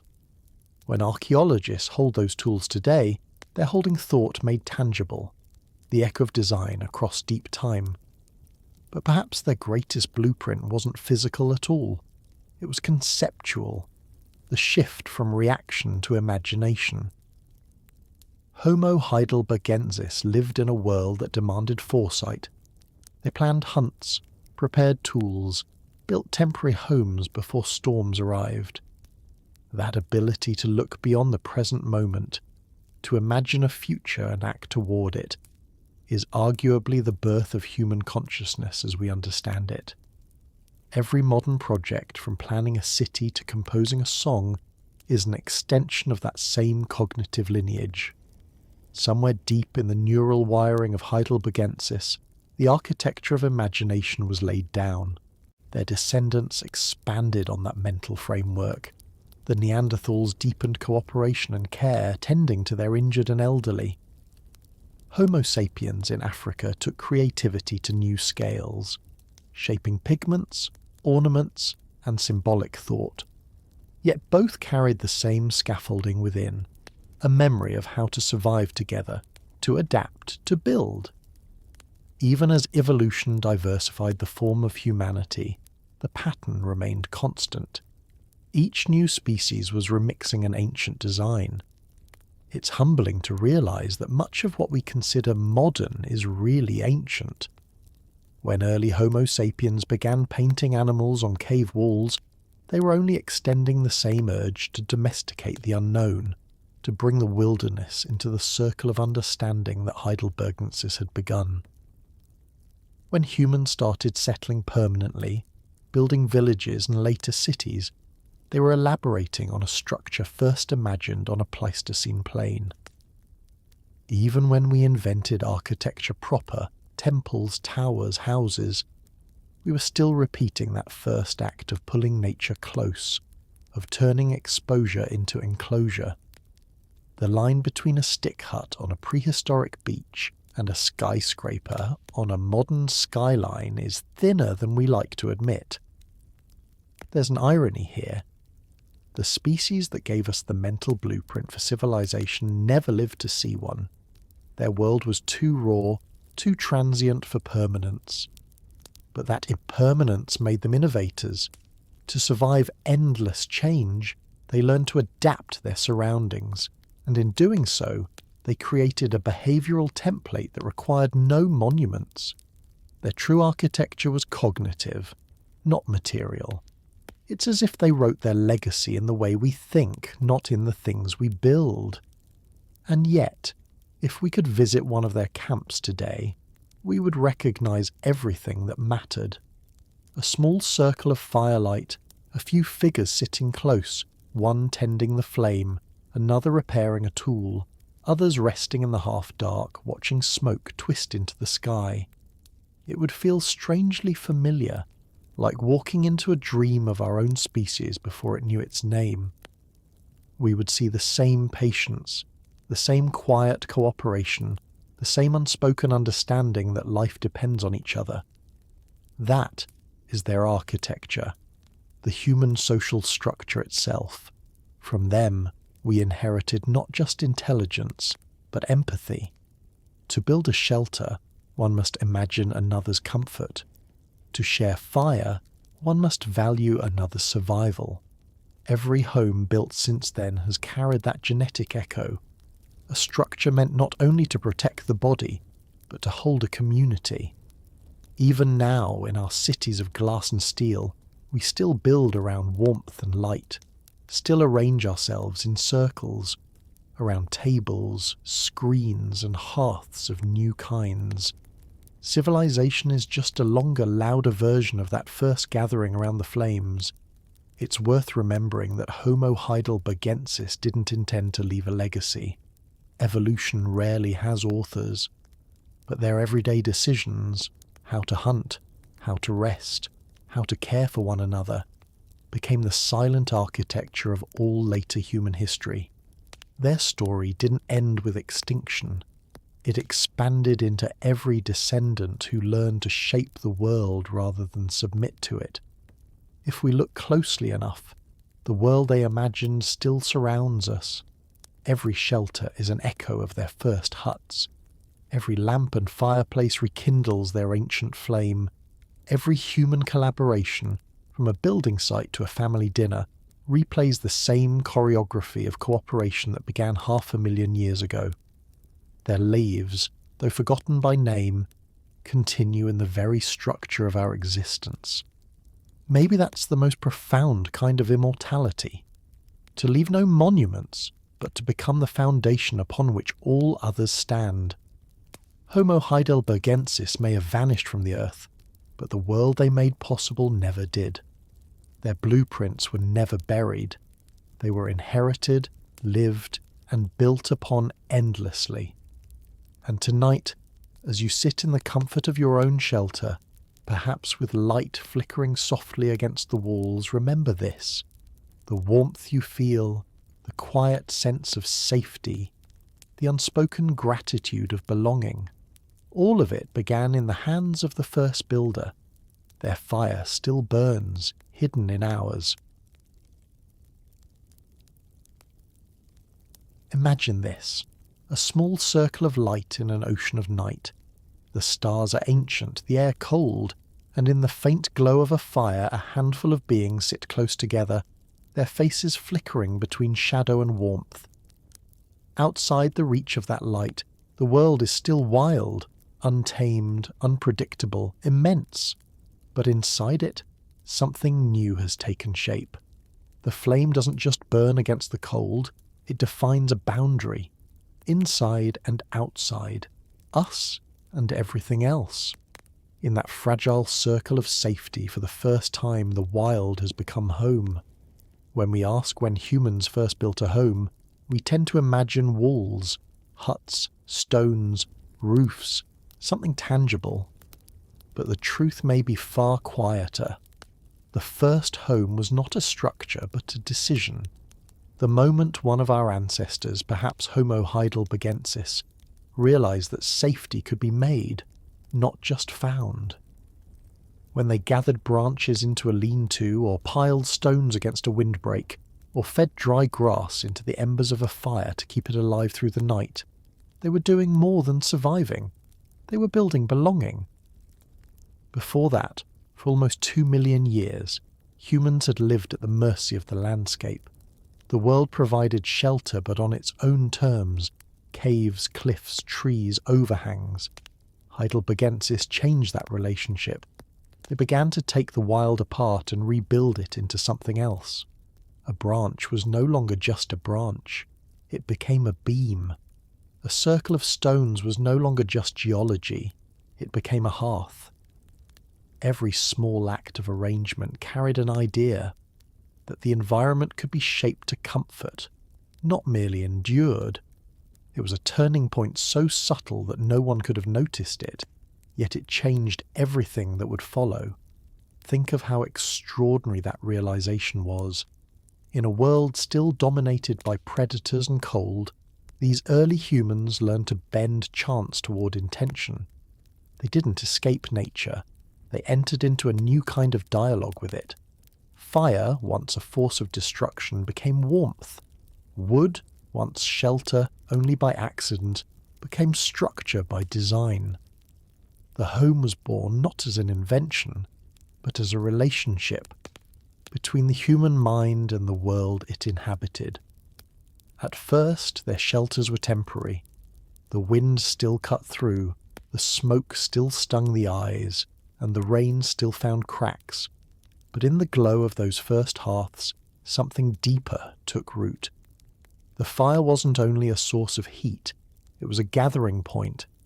Around it, life acquired rhythm, evenings of rest, mornings of work, the steady pulse of repetition that makes memory possible. The home became a pattern of time as much as space, a place you returned to, where things and people waited, where the night was no longer endless. This moment, the domestication of safety, might be the quietest revolution in the history of life. For the first time, beings that had spent millions of years wandering and enduring began to anchor themselves. That shift changed the trajectory of evolution, not through bone or muscle, but through mind. The idea of home required imagination. To build a shelter is to see something that doesn't yet exist, to picture an outcome, to anticipate the future. That leap of thought was as profound as the mastery of fire itself. And once the mind had learned to imagine comfort, it could imagine anything. The same neural pathways that allowed Homo heidelbergensis to build a hut or tend a hearth would, much later, allow their descendants to build temples, towns, and stories. You can trace a straight line from that first spark in the dark to every act of creation that followed. Art, agriculture, architecture, civilization itself. The home, in its simplest form, was the first human institution. It taught us stability, cooperation, and care. But the first homes were never just physical. They were emotional landscapes too. Within their boundaries, life changed shape. Children could grow without constant fear. The elderly could survive longer, their knowledge preserved. Bonds formed that went beyond necessity. The hearth was where empathy matured, where the species learned that survival wasn't only individual but collective. That lesson is still written into us. To this day, when we think of home, we don't picture walls. We picture warmth, faces, belonging. Heidelbergensis didn't have those words, but they had the feeling. In those early camps, the world outside still pressed hard. Storms could tear shelters apart, predators could still strike. But inside, the balance had shifted. The humans sitting by those fires were no longer entirely at the mercy of the night. They had carved out a small glowing defiance against it. That defiance, the belief that comfort could be made, that the wild could be softened, would become humanity's signature. The first house wasn't a fortress. It was an act of faith. If you close your eyes and listen, you might still hear the echoes of that ancient rhythm. The crackle of wood, the shuffle of feet, the low murmur of voices. The oldest lullaby wasn't sung. It was the sound of a fire burning safely through the dark. That sound carried reassurance, a message that the night would end, that the flame would last, that someone was still awake, tending the home. In that shared sense of safety lay the seed of everything we now call civilization. There's something profoundly moving in knowing that our entire species began its journey toward modern life, not with conquest, but with care. The home was humanity's first collaborative creation, a space maintained by many, for many. It demanded cooperation, planning, and empathy. In that way, Homo heidelbergensis not only shaped their environment, but reshaped themselves. Their minds adapted to a new rhythm, to share, to protect, to remember. The psychological architecture of the home became the architecture of the human mind. And yet, the home they made was still fragile, open to the sky. It was built from perishable things, branches, hides, ash. Nothing lasted. But maybe that's what made it sacred. They didn't build to last forever. They built to last until morning. That modesty, that trust in renewal, might be the most human thing of all. To rebuild after every storm is a kind of hope written into our species from the start. By the time Homo heidelbergensis faded into their descendants, the idea of home was already immortal. It would pass into the hands of Neanderthals, who built stronger shelters against colder winds. It would evolve further in early Homo sapiens, who turned shelters into settlements. But the blueprint remained unchanged. Fire at the centre, community around it, the wild at bay. We still follow that layout in our own ways.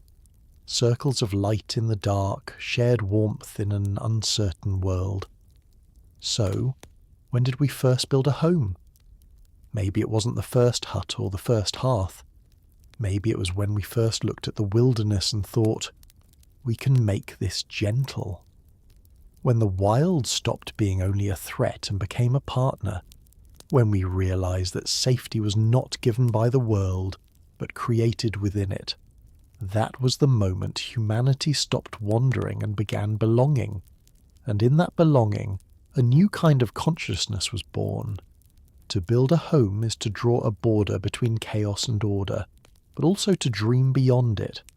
The firelight becomes a mirror, flickering across faces that, even 300,000 years later, still look like ours. You can almost imagine one of them sitting quietly, watching the flames, wondering, as we still do, if this small light could ever outlast the night. The answer, in its own way, was yes. That first light never went out. It's still here, glowing in every hearth, every lamp, every act of care that turns a place into a home. Homo HEIDELBERGENSIS gave us that, the knowledge that we can build belonging out of wilderness, and with that, the long journey of humanity truly began. In the glow of the first home, our long journey to belonging began, a quiet spark in the dark that would evolve into the light of civilization,